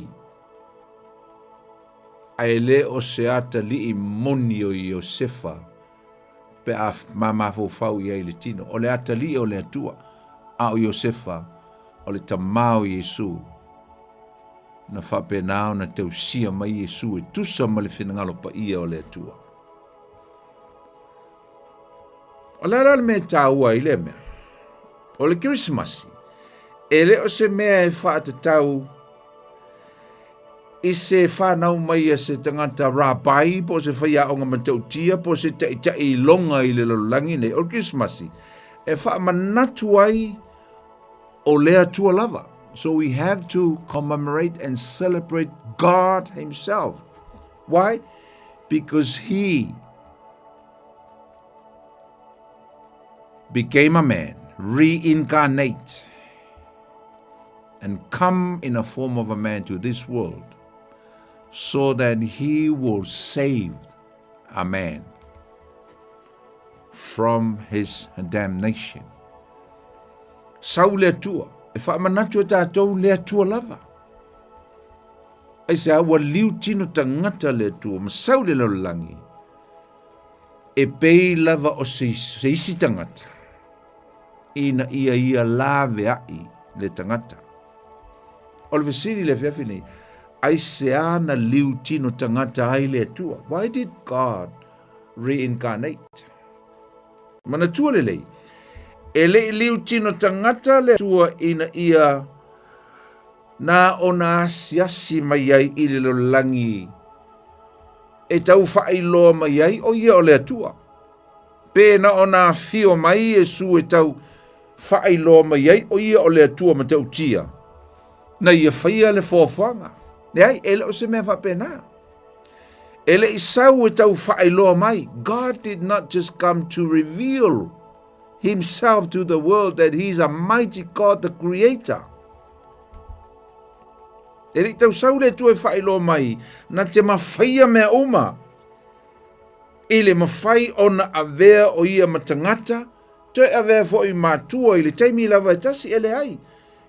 That wasn't the purpose. Ai ala, aolea, ai seana liu tino tangata mai ai le atua i lolangi. O le tali, na fio mai le atua, na fio mai o ia, mase misiona vapitoa. God came with a mission. Jesus was born because God had a mission in his heart. Na fio mai Yesu langa sai ele misiona i le fina ngalo lontama, o le misiona i te tauna whaia has to be executed. Tauna whaia ma whaatau nu le misiona. O la le misiona, ina ia ona whaaola ina whaasao le tangata mai lana ngasala malona whaasalanga. So he came with a specific mission. And what was that mission? To save us, to save you and me, to save the world from what? From sin and its damnation. Wow. Ta folfola ele angelu ya Iosefa. Le mafua anga o le afa na uma ye Yesu. Ma te yo mo mo lon foi pelusu maltas. A upuna yai. E fa na mai e ia le tamatane e te fa ingoa foi a te ia o Yesu awa na te faola i lona nuu ayala toang sala. She will keep her to a man, to a son. And you will name, lalai fail angelu ya Iosefa. Mai whanau mai e loto lua le tamatani. O lau responsibility, o lau matafa iu i whai Iosefa, tango e whai ngolo watali. Whai ngo iai, whai ngo ia Yesu. Ai sa mena whai ngo ia Yesu, alen whai mai whai mulmuli. awa na te whaola I lona nuu mai ala tau ang sala. And she will bring forth a son, and you shall call him Jesus, for he will save his people from their sins and its damnation. Yang au tātou lo wale wingo le ngō Yesu. Le wingo le ngō Yesu o le whaola. Yeshua means the Lord save. Le winga ngā le upu I Yesu. Le winga whaola. Whailo mai lava le suafo Yesu le pongai o lana sau. O le mission na lon tama. O le whaola. He came to save. Ala whawhita uli tele lea le oi loe le langi. Te alo le whawhita uli. Pe o lo oi loa fo'i e le langi ai le ai se me o whai ai. O lo la tau I loa ina le leile o lo la tau no nofo. Ia po ta tau no nofo. Ma se whawhita uli ma tau tia. A o lea whawhita uli. O lo tātou no nofo ma tātou. E le ai se si o tātou e maua se tonga fiti ai. Tātou te le maua se fofo o le whawhita uli ma tau tia lea. O le ale whawhita uli ma tau tia. Usa mtua whawhine. O le meka o le anga sala. Sen, o le whaamai. Po ako I ngā whaamai ma kau kia le lo langi e le se whaamai e whaatusa I le whaamai lea. O le a sen. O le anga sala. Na whaate te ai le tangata ma le atua. Na whamai Isaia whamai o a au tau a mi o leanga ua whai ma pāpu puni o tau ma le atua. Whaate te ai tātou ma le atua ma o tātou le toe maua ina ai. Se isi lava whainga e toe whausia ai se awala lau papa. And then we were unable to build another bridge so that we can link again to God. It is impossible. Ele mwhaio no tātou whaia I estong fiti. Wa vā le whunga vā. Ona o leanga sala. Le toe maua I se whaso ta inga. O le vā I tātou. Ma lo tātou o tu aisa. Because of sin. Ona o leanga sala. Le mea moni la vala au som tu wa whire le fiafi. Tātou le ma whaia ona toe whaia. Pe sa ilia se a mi o tonu. This is very important. Ina o tātou ang sala o tātou le ma whaia. Ona sa ili se a mi o tonu. Pe tātou te toe maua se a mi o tonu e pe ona ia atamu le amtanga. E toe ma whaia ono tātou toe ulu whale atu. Ile mamalu o le tua. E pe ona iai le tua ma atamu ile whatoanga I e tena. Nena nefa mai le Roma I tolu lonu whai upo e lus huma tolu whai mea wanga sala tangata umalava. Ua le o ai I le mamalu o le tua. Whamari whapretania. For we are fall short of the glory of God. O le ale winga le upo wanga sala, fall short. We fall short of what? Of the glory of God. O inga la o tu atamu le fai tu toa wa leo le pelu wafile. Le fai tu toa le fai tu anga mane la au leola. O leo to yei atamu tu tonu e se a wang sala. Pa pena au male winga le upong sala ina wang sala voi ta ua lea fall short. Uka aku sioki male maka. Sioki male me taung tatu e lea o le mamanu le tua. We supposed to be in the presence of God. But now we are standing outside of the presence of God. And we have nothing, we can't do anything to bridge us again from where we are now to God. Well, in fact, I don't know awala papa kaku ko ai. Mena na ling sawi su e faila awala papa le. That's why Jesus came to save us, to reconcile us. To e whaale lei le tangata ma le tua whamai le Roma e 5 lona whai upu mua ma le lua whamai a ta ua mio tonuina I tātou le whaatua tua I a Keriso Yesu. Ta ua mio tonuina le fa tua ya Yesu e ta ua mio tonuina ai tātou. O Yesu leana saue la vea i tā ua tātou mai lang sala. Mai lo lesi vai ngol fai upu ma ua tātou le lei ai fo i ma le atua. And also we are reconciled with God. So o le valea, so o Yesu. Spirit of Christmas is about accepting the mission, what Jesus had done for us. Remember it. Remember, manatua, and take heed of it. Remember, take it. Whaonga, mai e lole lo loto ma le tāua. Aua na o le teu o tātou fale, teu tā vale, teu mea oma, teu lava, teu maletino, ai misi atoa le mea tāua le Kirismasi. No lea. Ai po mausali le li o le ola I tu tonu o lo soifua whale nganga. Amen. So it's all about grace. O se mea le mwhaun tātou whaia, le mwhaun tātou whaia se siami o tonu, ai ona le alofa tu no le tua. Mai paulo le kare sia Roma lima e whai upo e walu.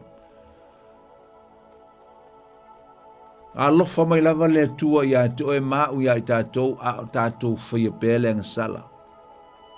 God loves us while we are still sinning. What is that? Lalo winga namea. That's grace. Le alofa le tua.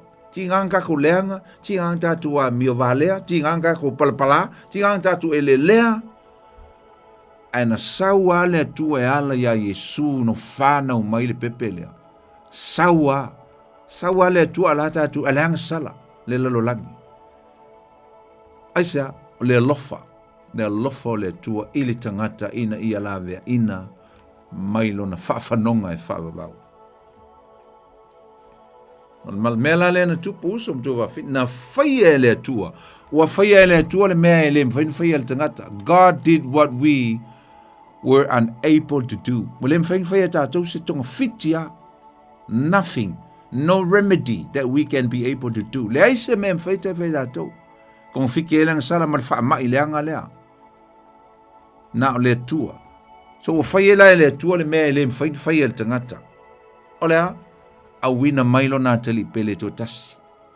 Ina ia le whano. Ioane tolu fai busum lono. Ina ia le whano.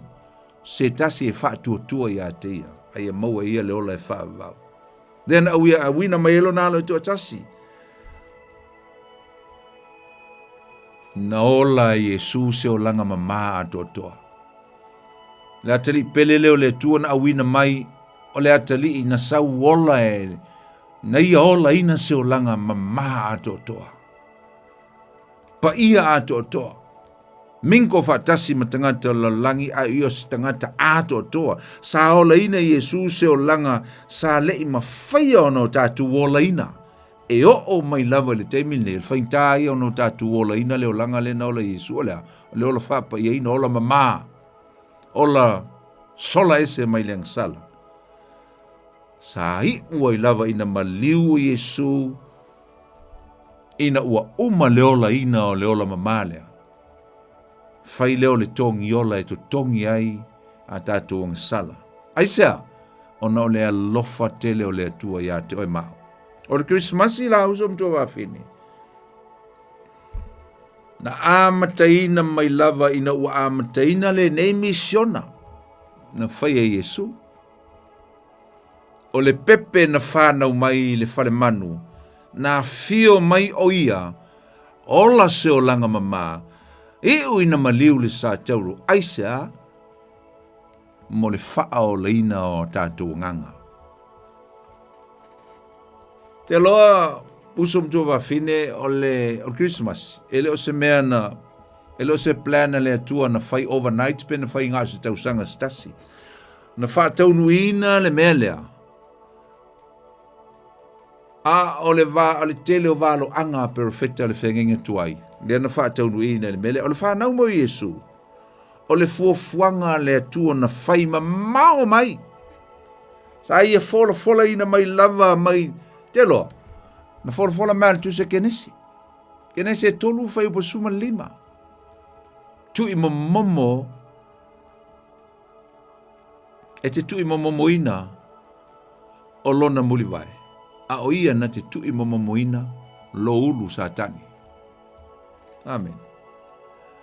Ia, na e whaata tau anga sa tauro.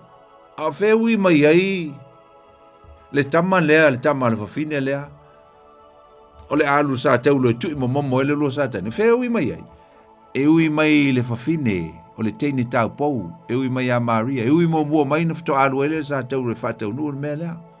A le na valo ia i le tama lea. Ai sa e lea so na whana wai le tama lea. Nea tātou te whaamana tuina. Amata man tu se kenese. Se ia o mai a i teimi o perfeta, fola mai e le atua, e afe maafe o tausanga i luma atu Yesu, o le aia awina mai se whaaola mole lo langi. Malo ia Isaia. Amen.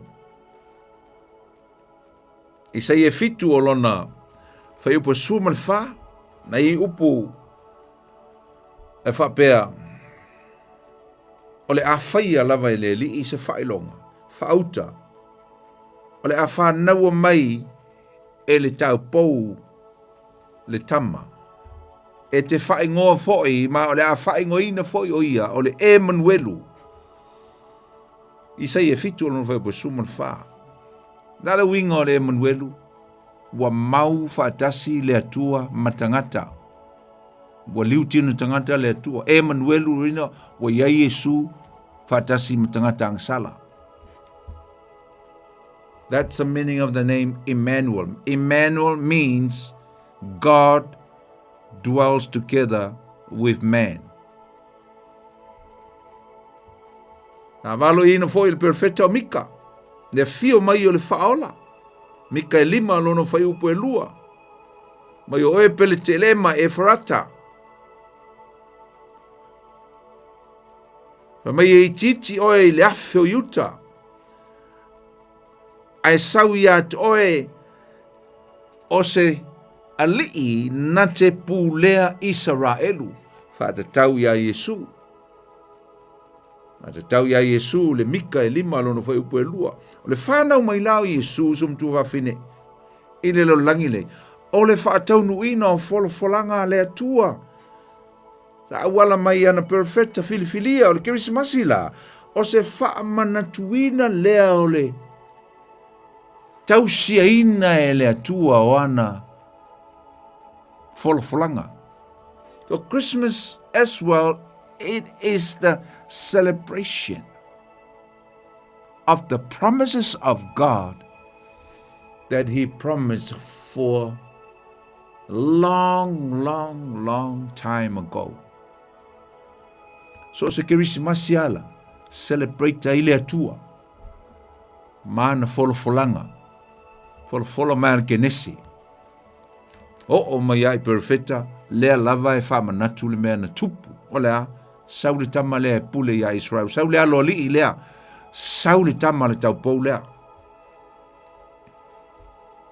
ina ua fa longo foi au leo ma moe e winga le fa nau moi sui petilema le sa longo ina ele angelu yuta au o leo la tu man na la tu man tu ai upo valo anga la tu perfecta winga le faola ai sa fa mai le luka e lua non foi pesumaltas upo le angelu no fai la uli ia leo ma moe awa le aso nei u fa nau mai ai ile a ai o tavita lo o to faola o le ali ia o keriso ma o le nei mau usom jo va fini e se le tau o le mau lea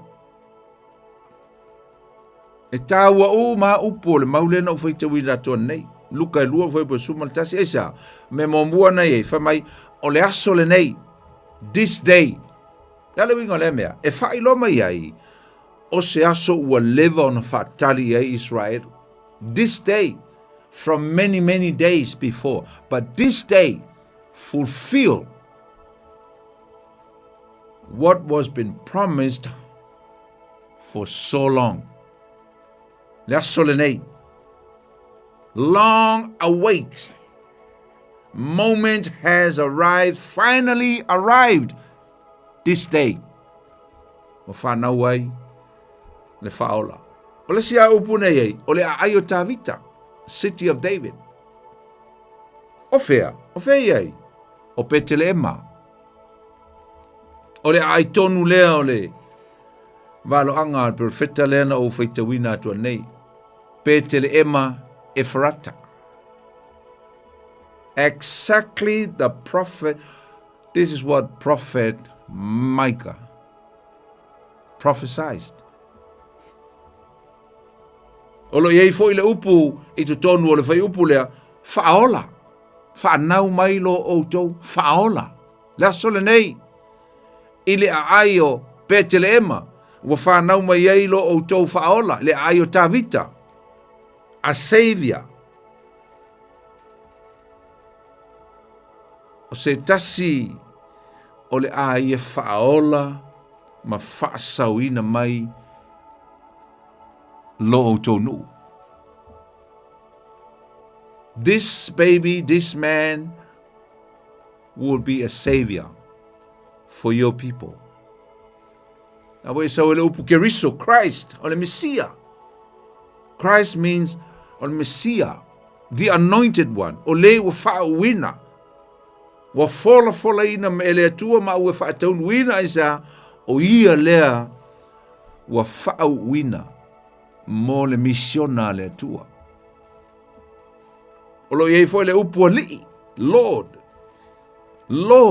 aisa o le tamalea e le na o se tangata o ia o le atua. He is Lord. Sa lole, feo lolo hawa enga le tutoi o le tātou mta upu au te lole la tātou tala noe le vaenga mulimuli o na tala le o le tātou leina. At fo leina fai me ni o fam nianga ia me se voi pa i so manatu le tātou mta upu. Tātou wo le tāua. O le tua lea ua avea matino tangata, ua liu tino tangata. Ai o se awala usum tu wafini, aka ese le maua lalo. Le maua lalo le whaataunu wina o le afio mai o le tua i le lulangi. What a humble way for God to exist into our environment. Ole matua maua lalo a o le sau Yesu sum tu wafini. The humility of Jesus' arrival.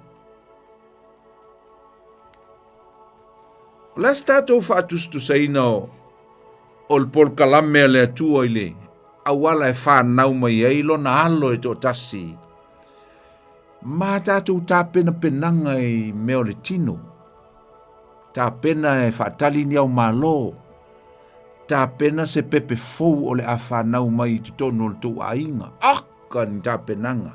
Aka le te uina o le fale. Whaalolongia tangata ia o le au mai lo fale. Whaalolongia ma tāua le pepe. O lo son, o lo tama, o lo grandson, tā pena me umalanga o le la whanau le i le whailele, oka le manaia. Mā tātou o i tū maanga whaalalulangi, o te tali tonu, e tā pena lava usum tua wawhini, ele me ngata i lea dignity, i le mamalu, le matangofie, ma le tamau ainga, ma le lawi loa, recognition, famous, dignity, glory, well prepared. Whalawi loa i lea loa ia ma le tāua o le tangata le la sau tonu o lo fale. Ai awe fio mai o le alo le tua. E ese le plana le tua le fio mai o lo nātari. O le alo li o le lolangi le tamalea, o le tupu le tamalea, o le whaola o tangata uma le tamalea, o le atua le tamalea, ai ese ala awala le tua na whai ai. Whaafonga mai, whaafonga foi. Ele mea le tātou tala noa le whatau waa ma le maua lalo awala na sao nia le atua, ese mai au tāpenanga i mea le lolangi ma le tino ma le tono ainga me le tātou te iai. Whaafonga. O Yesu, sa whanau mai i se teine tala vou e mativa. E sau fo i mai se a ai e le tau e mātitiva tangata e no nofai. Sa le i mawhai o na maua e nai o na mātua se whalitali mālo e no nofai. Ai ua a mata o na whaati ngā le teini tala vau i lona maitanga. Ai le aise mea e maua e whana wai le teini lea. Sa whaasino loa e se tasi a inga o lo i eisa la tau whalitali mālo. Sa le i maua ai se avanoa. O lo i eise vaenga i tua o le la tau whale o lo o whawhanga ai a la tau manu tausi. Paulea o se vaenga o lo o avanoa. Sa whao o tu fo i le tala, whaafonga. Sa whao o tu fo i le tala e le angelu le antatu taua. I leo ma moe. Tangata mo moe na ave i le news o le tamalea. E le avea se news i le palemia po se tupu, po se masiofo, po ni tangata maurulunga na ave i leo ma moe. O i leo ma moe. O leo ma moe o ni tangata e matua sili o na lea mana ia i tangata po le community to tonu o tunu ia. O tunu i se sae. Shepherd are the most vulnerable, inferior kind of job, kind of people within the country in the east, in Palestine. Tangata pitsili ia na mawala lalo. Ai ave i le tala, lau whanau le tama, whanau le tupu, ai ave tangata silio na le tahua. Wow. Le tio a fai mai paulo ia na o onga ia kornito, le lua kornito, o lona mata upo e valo lona fai upo iwa, awa ua utou loa le lofa tu noa le lii o Yesu Keriso. Sa tamau a inga o ia, ai ua wha mativa ina ona o outou, ina ia wha tamau a inga ina ai outou i lona mativa tele. O le winga upo le apostolo Paulo, o Yesu sa tamau a inga o ia i le langi i lona tama, ai ua ia tu ua lona mamalu i le langi, ai sau e whanau mai se tūlanga maua lalo, o le mativa tele ina ia tātou maua ai le tamau a inga whaalenganga. Jesus set aside his heavenly glory to be born in poverty, in very, very humility and humble ways. Ai sana fai ai Yesu le tūlanga. Why? Ai sa mea tupo i le mea. Na sau o ia ina ia tutusa o ia ma le tangata sala. Pea na o foi le apostolo Paulo ia Filipi tuulo na mamalu langi e sau ina ia pei o se polonga vea ma tangata sala. Sa fio mai o ia maola whaatasi ma tangata sala. Ina ia ola whaatasi ai ma ia la vea ina ai tangata sala. Ao soifua Yesu i le lalo langi lei. Sa ia iloina le lei le whaingata o le fia ai, o le inosia, o le ai o se me moe ai, ma luluina, ma tiva whaatasi ma tangata mātitiva, sa ia malama le lei le o langa te rejection. Ma le whaingata o le o langa, going through hardship and circumstances. Ai se ana whaatanga ina i le tualo na alo e ola ai ina imea uma. Ina ia se i malama le lei ai le tangata angasala, ele matau tia o le alofa o le atua. Ua wha maua laloina i lava le atua e ia lava. Wa ia tuua elo na mamalu wha le atua le langi ai a fio mai e la vea i le tangata o le pale ali i o ana ngā luenga. Wha maua laloina tele o le soifua mai o Yesu i le langi.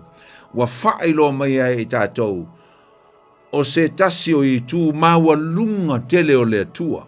One of God's great attribute, character. Ma lona fina ngalo pa ia. Aisa, sa le I fina ngano o ia e whai loa mai a I tātou lona lofa, mai se tūlanga e mamau tele. Ma le whainga tāono o tātou o atua I a teia. Ai nā fio mai lava o ia I le lalangi nei o lo tātou wola I ile anga sala, ma tātou wola whaatasi ai. So God did not show His mercy and His love from afar. God came close to us and He dwelt together with us. All of atasi mal tangata. Lesi lea me tatu te ilo le matau tio le lofa le tua. Sawa mau atasi mal tangata. Ai muli ane o ia whai loa ai le sini au tu ma le mafua anga na mafua ai o na liu tino tangata mai le langi lona atali. Ina ia wha sauina I tātou mai le wha whanonga e oti ai I tātou I le anga sala. Amen. Mai tātou na sau Yesu ina ia tutusa ma le tangata. Usom tu hawhine ele isau Yesu tutusa ma le tangata e pe o whaupunga Paulo ile ekalesia Filipi. Jesus did not come and level with man. Jesus came and went underneath man. Na sau Yesu walu I lalo atu o le tangata. Aisa, ele ai se tangata na whanau mai se whale manu, ele ai ma se tangata o le lalangi nei na whanau mai se whale povi, e se mea e lo whapena ona, tau siai ni manu I tua whale, ele ai ma se sia. But Jesus came and He went right below mankind. Alu Yesu se tūlanga maua lalo tele. Sau Yesu alu lalo ifo ai pito ta ua ilunga. O ai lesi se o ta ua na whanau se whale povi. Salo nai soifua mai se whale mai, salo nai soifua mai se mea matango fi, au Yesu o le atua, o le alo le atua, o le whaola. Na saualu lalo. Saualu lalo. E mai e whaate ta inga ia ta ua le mea ta o le loto wha maua lalo. Humility. Fia ni misa o le atupu le nei kirisimasi ono le wha maua lunga. Fia ni whaese esea inga o le atupu le nei kirisimasi ono le wha maua lunga. Fia ni vahao a inga o le atupu le nei kirisimasi ono le wha maua lunga. E le o maua el tangata. E leo maua le tangata kirisiano le si tā ua ma le autu o le anganga o le kirisimasi o le loto wha maua lalo. Humility, humbleness. That we have to forgive one another. Wha mangalo le tasi le tasi. Fia ni a inga e whato ao mai a wha le lei kirisimasi ai ato le tausanga ina ile anganga wha maua lunga ma le loto maua lalo. Ma le nganga fa masino male nganga te o le tasi le tasi. How many families that are quarrel, violence? Hallelujah. Have so many cracks in the relationship. Tele ta e o mafutanga aisa o le ai o se loto fa mangalo ma se loto ma walalo. Ana sau Yesu alu lalo aisa au mai ese fa ta inga mo tātou. Le te whaalongolongo mai le fiafi wha maua lalo. E le se me sili o na mātango fie. O le vevesi mai o lo ainga, o le vevesi mai o le kalesia, a e tautala I le loto wha maua lalo. Why? Because Jesus gave us the example. Humility, humble. Mai a kopo, e te ele atua I le tangata e wha maua lunga, ai na te fo ina lona lofa tu noa, e le tangata e loto maua lalo. Pate ta inga matango fia wa mai Yesu sumtu va fini. O sumtu va fini le fiafi. Ta ua tele Christmasi. Pe a faita tote maua le nganga moni o Christmasi. Mana tunatu le lei po ai moni lava Yesu ya te oe. A le a fo ile mea na mafua ai o na sau Yesu le lulangi nei. E wha pea e ale oe ya te oe.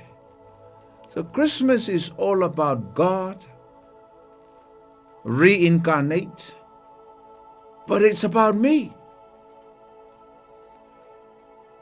Yes,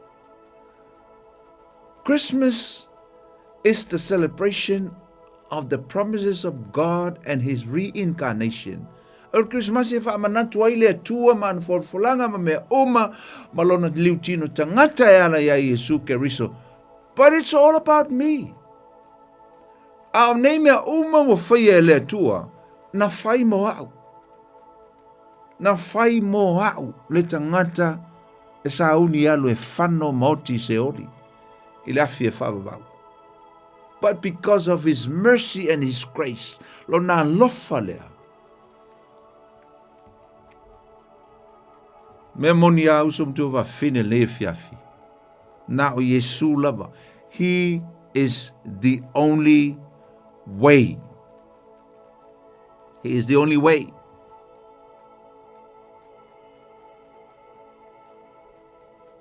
Pisi la Krismasi ai ale fa o ngā tutonuina Yesu o io leala upumoni ma leola i loto. Fa manatu ai ia lau Krismasi ma le saonga le mu, ma le fia ma le oli oli, le ai se te ita iai, le se te ino iai, wa matua i esa o loto ai sa, we a maia Yesu na o ia lava, o ia leala upumoni ma leola. Fa o ngā tutonu I lau finangalo ma lau loto. Amen. Ione sulfa fa upu ono fa mai Yesu. I am the way, the truth and the life. No one comes to my Father except through me. E ui uma mai a tau. Ona mawhai e leo no toe sopo I atu le awala lau papa lea wa ma. Ona o lea ngasala. Leise si mawhai o nā luatu e toe le lei malo tama pe a le ui mai a tau. Po a tau ulumanga po a ia. Pe feo le ao I ele nei fo I Krismasi mo nā sumalo lo le feo iai ma mea uma e lama le fili. E whaaleanga ia toe. So aluma avele upu e whaalonga le fiafi. Take the word. Take the word and take heed of it. Avele upu ma ia whao ngā le upu. Mausali lo fina ngalo I le lii. Mausali lo loto I le lii. Po a whao so songa. A whaio e tau whai tausi lo o langa mama. Po a whao so songa o aso fia nei. Le mwhaio nei a whai nai. Ai sea. Wa whao ngā tu tonu le li o le ola. I lo o langa wha le nganga.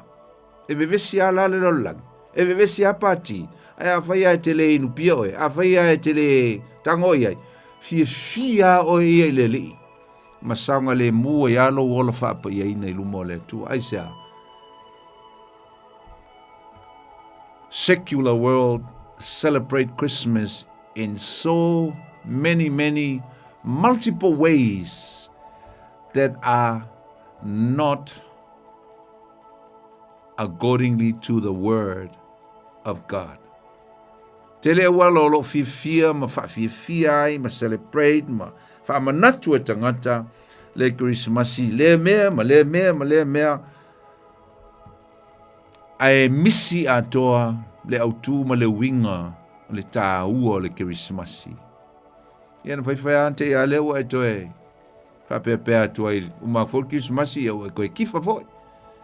Toe wha moe foi lea toe alu whai au e toe. Toe whai mestong fiti o lo wola. Amen. Ai le whapea nā le atali I ma le afino le tua. Tuma wai ma ono sai ai ma wha maoni ai le li. Oe o le toa, pe au mat foi nei vai tau, fa fianga maso fia. O lo mausa li Keriso Yesu I lo soifua. Ya, lava na tal no, lava foi na mta upu. Ai la tala tu tato leina. E foi ni au famnianga. Ya, pe foi so fisili, pe ise me te fia sa no ma el tato mta upu mulmulo nei tau sanga. Ia, sau no mai, no mo foi le fai atu na ia o. Foi whaamnianga, ia o no tātou malo loa I rola ia lea. Ia, tātou wheloa e foi le tau sang fau. Ia, I le anga le leo le tua, amen. Ia, e so finangalo, e foi te fisemet fia walau mai ai. Tātou leina o talatu, e lau sau tātou walau mua. Lua, tolu, oi, ia, le lei. Talofa atu le tātou walau mua, talofa. Talofa. Ia, oi le sau noa? Tali. Talofa tali. Aloha wa au singile au moi ko o mai pai imo tau sanga lai ko kalam ni. Ia la vale. Malu mo malu. Ia ole o simon ka malu ni ia. Ia. Ole kelo ole mele ni lai o e aso mo pa ia mo. Ia. O meu celebration la lami. Yeah. But yeah, I want to talk about wedding celebration and remembrance. Yeah. So le push le look le chimio fa de chimio. Yeah. Le termine le la papa le yeah. Remembrance. Yeah, remembrance of yeah.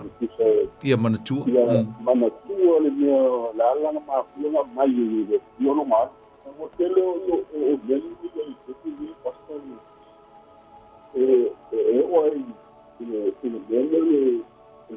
le occhi vedo che devi dici che chiamata che le prime o stata prima che un mauma quindi se le hanno pure sta un le con comunque che le occhi le occhi vale le occhi ma io le occhi le facciamo occhi il che siamo le occhi poi yeah sa pure sa lo ma lì voi yeah o i sala della o le sa la sa ma lì poi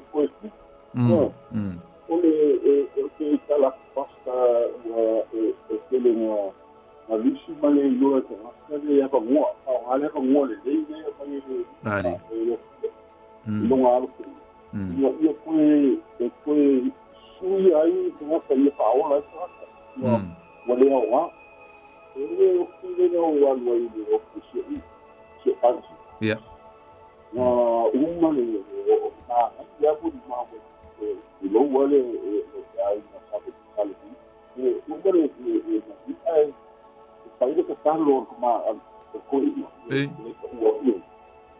Carlo hay para ganarlo el coño vale hay para ganarlo el coño ahí de lo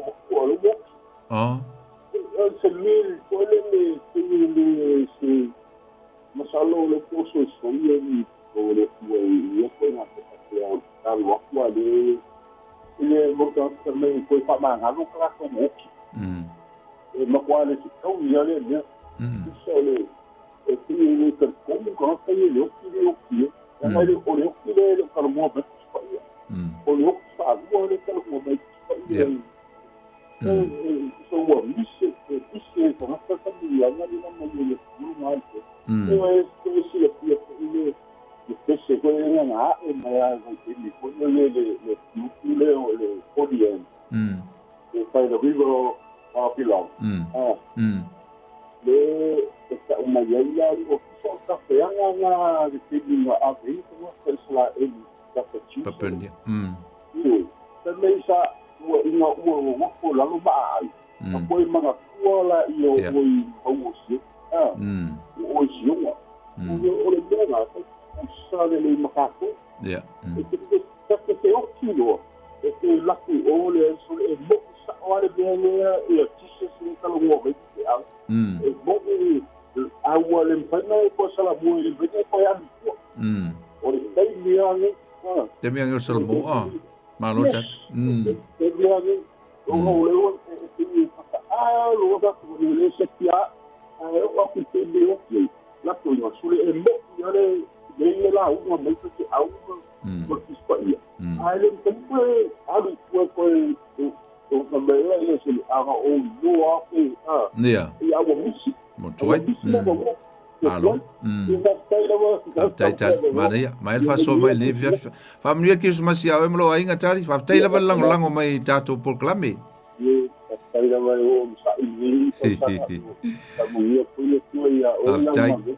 tai tele la alo fatu God bless ya fa se fo ana ia fa talo por tato la le talo Alofa poni. Alofa Antonina. Ya malo. Alo lo vale. On sai. Ya malo fa malo si tato por la mel netulale fi. El mala yer fa mala mala manga mayel. Ya awala le soy fu mayel tato li fa ola. Ya e moni lavan saunoanga. Ya e fa ta wa ina le awala soy fu mayel tato li fa ola le. Nadie.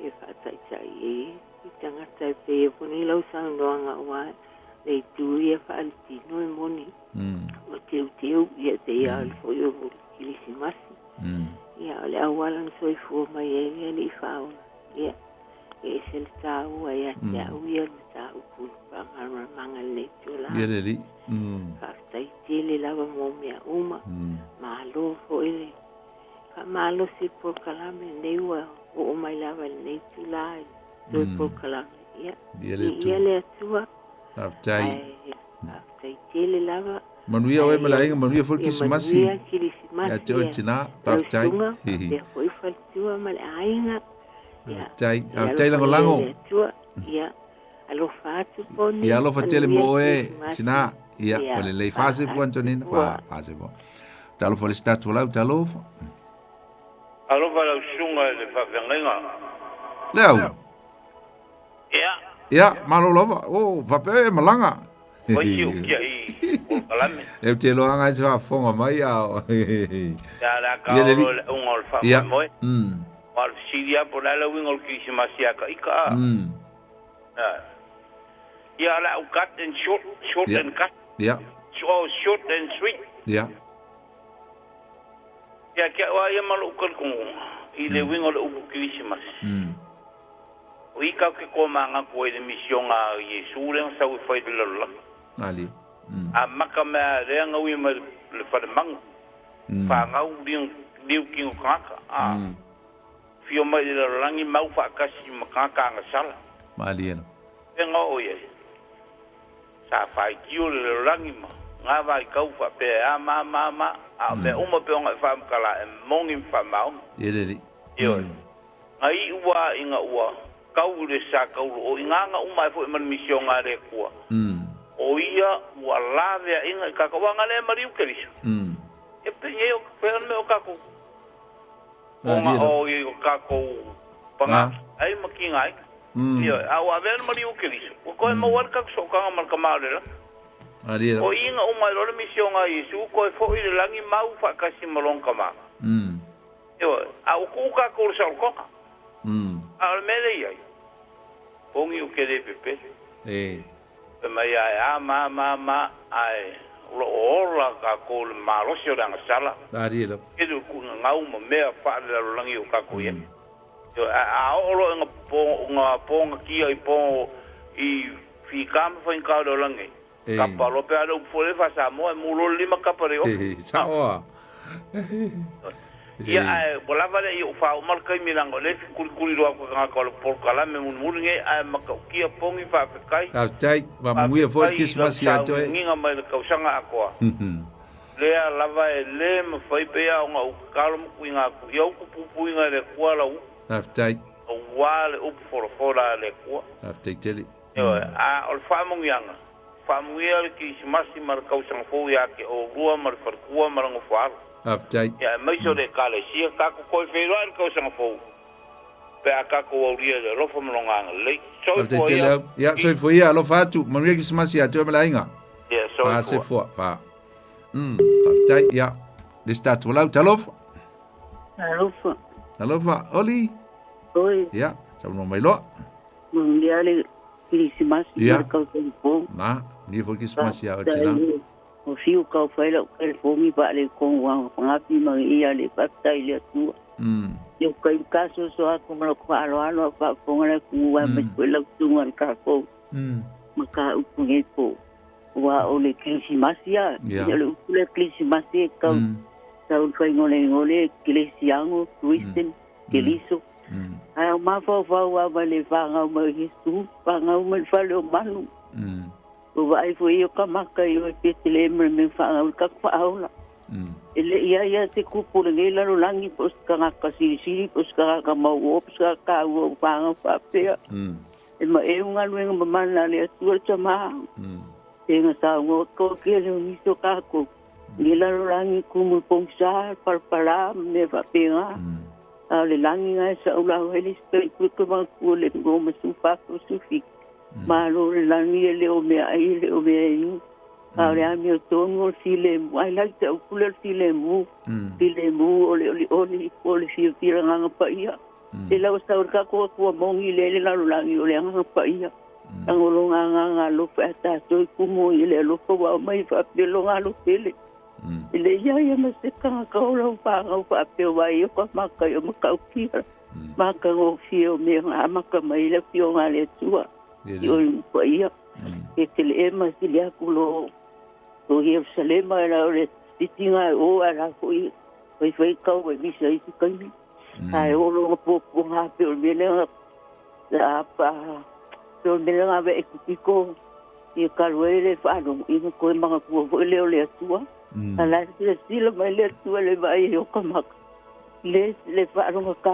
male o fa no o fia ku so la me ko mo le sala al me le sa fa pero ngal pa ia ko mai le tua na ile fa no se sta ti fa to tua te e mo le o le fa Maria pe atalielo ngalo wa fa pe la wa nga mano ngalo isi ke iso ni lan lan e le pano ya le kun le pano wa le ale lo ku lo ka le o me fa le pe e fango ai si kan pe ate po kala wala po te le amio tai oli tai tele la mo lo fina ngalo le fia fi family atu ke Christmas ya to e mo le fa nau ia mo le ti me ngalo ko fa ko ko ni fa mo ma le lo ko ka ser mi mo la foi le sal foi por cuspa ia o papel are pe se o ngi kam ki le sa o ma lo lang ya o le nga le fa ku wa pe o lang ia fo ikai ki ro mai ma ko wa o vai me o le sal me ko lo sa kai bo que pole le ma lo ku ala ka la mo fa mo le lo ku por pretale o es Cristo Ako fa sa kaulura kile marmala le wisdom le mai va ele pa ile tua ye mang wir Christmas mar ka apena fo ya toltina alo fatile atu mo oi te kia ya fa se foli fa se tua fa patalo fo statu la talo Yerova alo fa lava oile sa no mai ya tui alo tui ya sa no mai lo Nano boni Dalo. Leo mangena pokla me fa no goide. Fa sforngi kula via fere che messera pa so o Yesu e kuli. Human food divine. Wa sa linga ono ngai ku ko e ku no ngai ku ka. Pa wan me se fe ka ko ma Yesu o lan sala. Ya. Ala e sa umana fa so an me o ne o ka wa for Maria wa ngai ki si la fia la sunga wa penge anga di yo Maria for penge ole ka fa ka ska kwa ka ya nga wa le nga fi de ko e wala mai ka ko fa ka ye per nga Maria sa fa yo le mo le di yo wa le ke pinge lo lange wo wa wi nga mai de ke do se una fa ko mai no nga wa le va e de ko uma fa e de ko mai Maria offer mai Leka le sangkang ya mai ya nge do ya winga mai de nga ko ye ko ngo fo le ko ya winga mai de nga ko ye nga ko nga ka wo ho nga ru nga ma di sa fa nga ko nga bi wo la mere nga ma mai de ile kinge se bo de len ko mo de ru nga kama se tot ya wa singena ale singena o pe na le wale puanga le me kus pa ye funga o funga pe nga ole de ala ye le ka sa le la wa so wo de le me upa ye wa wa bi pe yo aso ia Io penge ato ia karango hoira le pe o ke ungo farsa me o mo pena me ka ko aso fa pau pau. Me fa pau le ka ko ka ko riko me o mo pena. Ai le ro. O aso o I le ngani uai de le aso fa pau pau le mala malamba.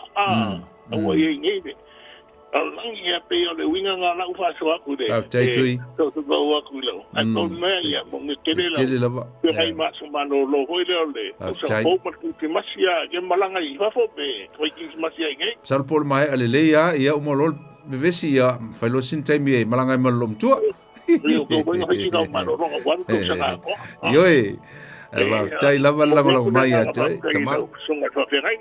Tai alo fa tele tu mon ia Christmas foi mal tau son fo. Ia ko penga ko le. Ia sai foi ia. Se bo. Tal for statu la. Talo oi ia mo ia tai tau foi mai pa le lava mo le ia no pa fia. Sa no mai e so finangalo ia sa no mai. Ia ai na atu o me foi si ui o tato por clame le fiafi ia me se foi ia le fai un le tau sanga ia le usau tato wala sa lo tato wala mun muri le fa talo fa tu tato wala mun muri talo aponi oi che koi ka misi oi sa ke lo ma ke oi le wo fai mai siria le awai mai ya le siria le pasi ya o le pasi que kupokala. Eli ya kere ko si ya se si upunga mai paso ngai so ngama. Ti ho nganga ba. Awara fa makalanga poni. Amang ya masih mai ka sa ho. Mo ka ko pai postari de ngai ka sana ko dia mo ya. Praise God. Le ye causa que se odia mani vai ten ya rongar kala ba kuponi mo ko le I tai foi te foi para ko e va te foi mo fa o le ko fa pon ele ninga mai ka ko poka lo poka la mi tai tanga le fa nga inga e ongi ka ya ka ko ka si ele ka sa ngafo ai ke ko so I fua ya pe o jo ka ko vola ya pa o te a bon na a tai foi ya te lo so lo ke fong ya ka ke so ka ya yo am ria foi le tu ngale ma o foi nai tu le ne tu no tanaki ya lo fa te le tu manuel ki mas mal tau so foi ya o me la inga yo lo fa ya lo fa foi a bless ya se foi ya te lo le fai we foi nai le sunga ya ko porta to lau ya fa mar lu tu inisio lo tau foi mai ya no ta tu te mi vele ya no fa mnu ya to foi ya Christmas mal tau son fo mal ta to por clame ya ma nei foi ya lo ona tu ta to por clame le tu lo penga le loto nei tau sanga to ya fa mnu ya tu ya nei foi vai tau so fuanga mo ta to yai mo nei foi tau sanga ya Christmas mal tau son fo pa mnu ya tu to u malava pa anga wo ya ma sani lo lango ina malta tu por clame nei fa tai atu fo ya tu to le lango mai ma le so tau mai ala I lau talo ala I lau fa so atu ya ma fo le ma watul tatu por clame yo friends fa tele lava ngata fo leo ko meni me uma o lo to so swani fo na fa mal si au fo le o no nei fa tele lava me uma il tatu maftanga me se foi na yo tatu tu asin sina fa tele la tu talo ai telefon fa talo au na fa tai atu matus fa tai le sunga fa ngai fa au mo to fo tua au te loa o to tele au nai wo fa au me se foi nai fa au fe vai ya me lava se nganga fa tai mai ma ya ta te loa ia fe lo loa nai fa au nai wo ya uso fo I tala le ya lo lango mai tato por clame melea fa tele le to manantu mai ne ia wonu fa te va ya po lo uso fo ya kriso lo ngalu atu el tato por clame fa tai lo to lango sua fa manuia tele le tu ya tu to mai se fo io ne as Christmas ma te so fo ia po fe lava foi se meu e mau ma le tatou polokalame no alalam papa o ai e tunu ese tu mau ia na fa manuia atu Christmas ma le tausanga fo ia atu tau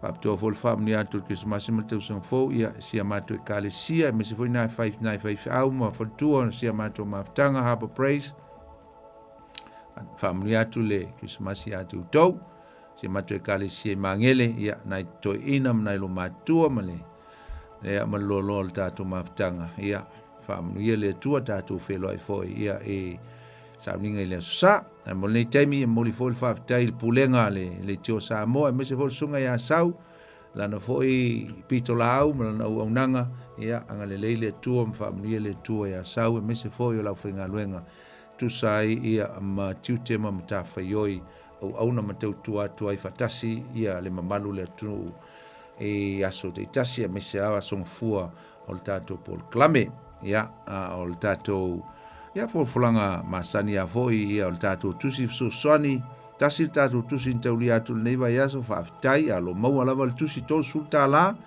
ia a maua le mea alofa fo o le kisimasi pa u 5 tālā pe a vai e te sau le vai aso lenei ia po le vaitaimi o aso malolo e le tatou tusi le fesoasoani e fai sauninga faifeau ia o faipoiponga o maliu ia me fapena malau ma le tanu mera o lua tasi o lua 5 valu tasi fa 5 le ngata foi lea ia o le tatou aonga tusipaia e le Auckland Pacific Bible College i le tausanga fou a mata i le vaso muli o le masino Januari ia le na a fai te fiaonga ia wala o malta numera na no fafsota ia leo le sunga le pule mose lu fafsota inga a fai o e fiaonga e le ngana fa Samoa le aun tu spasi ia mal diploma ia ona e wala o maila ia lea e va na puklo ngoa ia a manuele ia fai leo au tapenanga ia fai fo se me fo so i fuanga ia o ina i o e mo le finangalo le tua mai se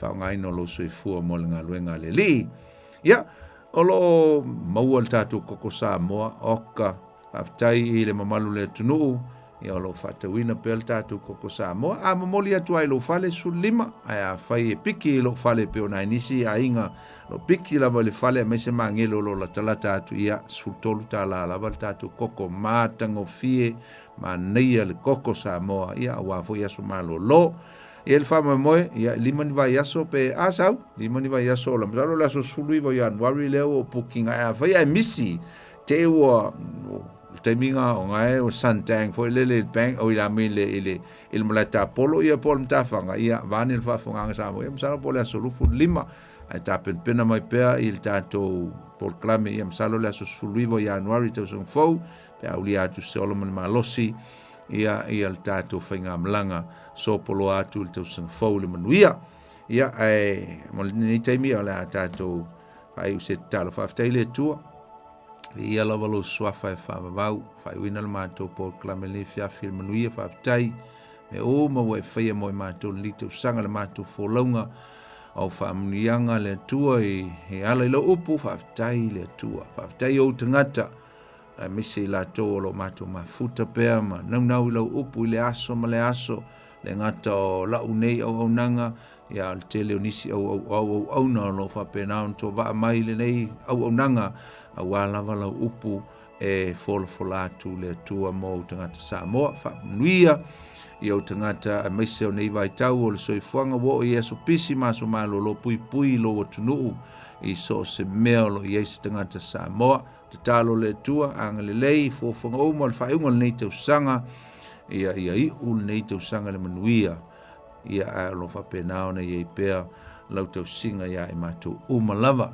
whamangalo so mātou se te iatu lo mātou wola e le tau sanga fau lesia mātou por klame so mai ia tu maupelo wanga le ia i mātou o le nā le mātou te talo lo mātou te mai ala atu ia Yesu Keriso lo mātou li ma lo mātou whaola Amen. Ia, ole whaiunga nā le tātou por klame el whamai moe, ole a tātou whailoa i le tausanga fau, pe auli atu i le malosi ma le manuia mai le tua. Le nei teimi, ia, tātou whātou whaia manuia lava le Christmasi, ma le tausanga fau i atu tau uma lava i meise paanga a le tutu leo penga i le loto, whamanuia le tua. God bless you all, i le suafa Yesu. Amen.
today, celebrating the Lord. Shout to the Lord, sing Jesus, hallelujah. Clap, clap, sing Jesus, hallelujah.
And you're listening to Radio Samoa on 1593 AM. Are you and your whānau fully immunised against measles? Measles is serious. It spreads fast and can cause severe illness. Your best protection is 2 doses of the measles vaccine. So, now's the time to check if you and your whānau have received both doses. If you haven't, it's not too late to catch up. Book your immunisation today. It's free for most people. Find out more at info.health.nz/measles. Anointing oil is a symbol of the Holy Spirit, representing His healing, protection, and strength. And they're saying about, this guy, his pain went away as soon as they rub him on. And I did that the same thing this morning to the church, and everything is gone already. We invite you to join us at 13 Lambie Drive in Manukau on December the 21st at 9 in the morning. For more info, call 021-501-271. Awa ua whanau mai mo I tātou le tama.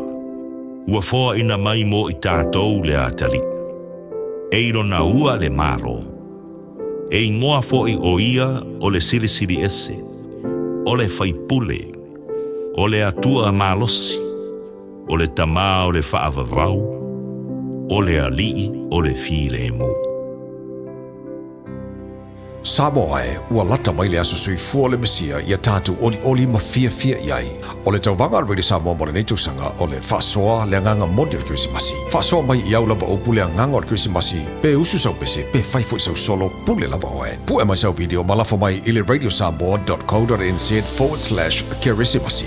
e mawhai fo ion e vili mai I teimi whaatuna ngai no porkalame te tasi e maua ilo wa noa e te anga wa ai le sei whaasoa le nganga moni le Krisimasi ia tātou whaatawa ina le Krisimasi malona winga moni o le mea lofa fitu whai o le nganga moni leo le Krisimasi pei ona whina ngalo alo whai le tua e fua e mailona tali e to tasi mole lalo langi ina ia au mai ele whaoratanga mo I tātou uma talia lau video mai leso se fulu lima o te sema whangate leso se fulu malaiva o te sema o le awhata unu ure sei leso se fulu malaiva o te sema le porkalame o le maanu o le tae ao Ona nei tau vanga o langolonginga ele o dentures. Telefoni lua fitu lua nua tolu tolu. Tātou whasoa le nganga moni le Krisimasi ia manuia le Krisimasi mai le pūlenga ma la whaingaruenga a le Radio Samoa.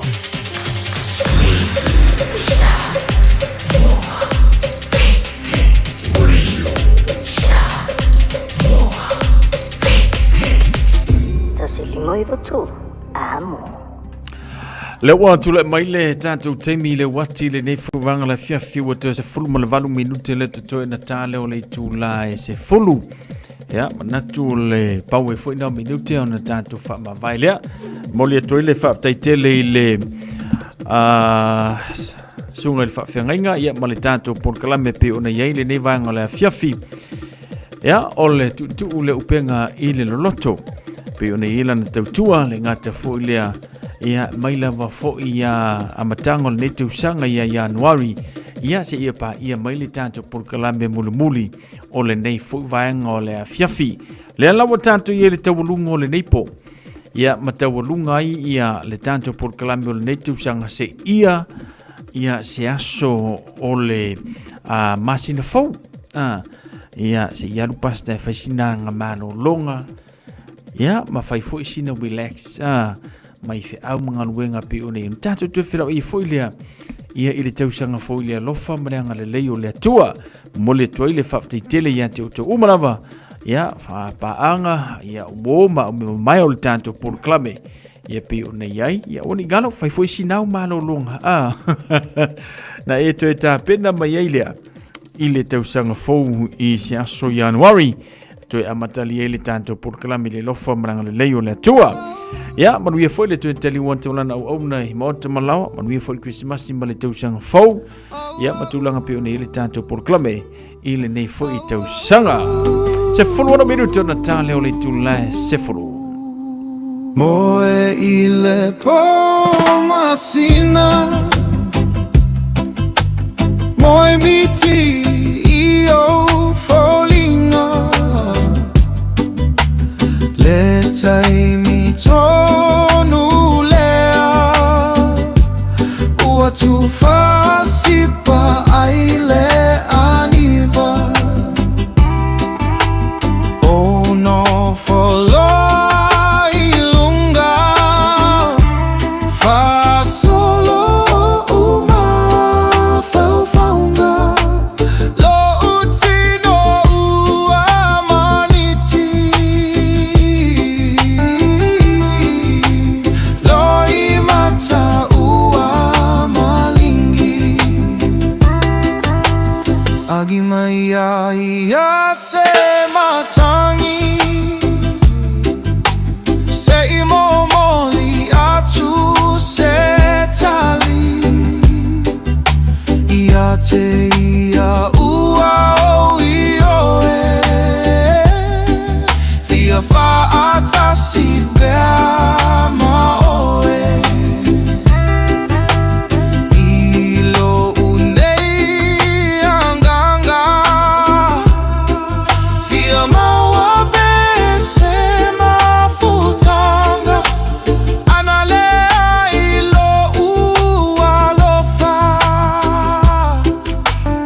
tu fasi pa aile aniva. Oh no folo ilunga fa solo uma faufaunga no utino amaniti loi mata ua malingi.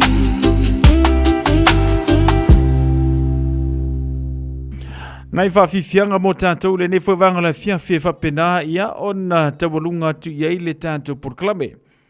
Male tautua le Radio Samoa Sfulima Iwa tolu amo ina ua tulai mai le tātou wa taimi sfulu tolu mirute o na tāleo le tu la sfulu. Ia wa o manatu wa tawalunga tu ina le tātou porklame ia pe o ne le tātou tautua le ne ia whiawhia mole atua i le whaftetele. Ia male whamalo le tātou tunu le whatasi mai le tātou tautua. Manuia tele malolongo le neipo.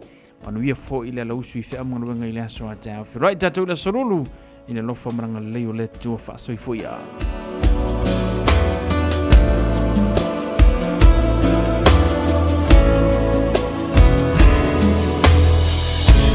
Talaua ave mai le so ua whana wai le pepele ana valo ia o ia o le mesia le fetu ua whalo mai o petele e mai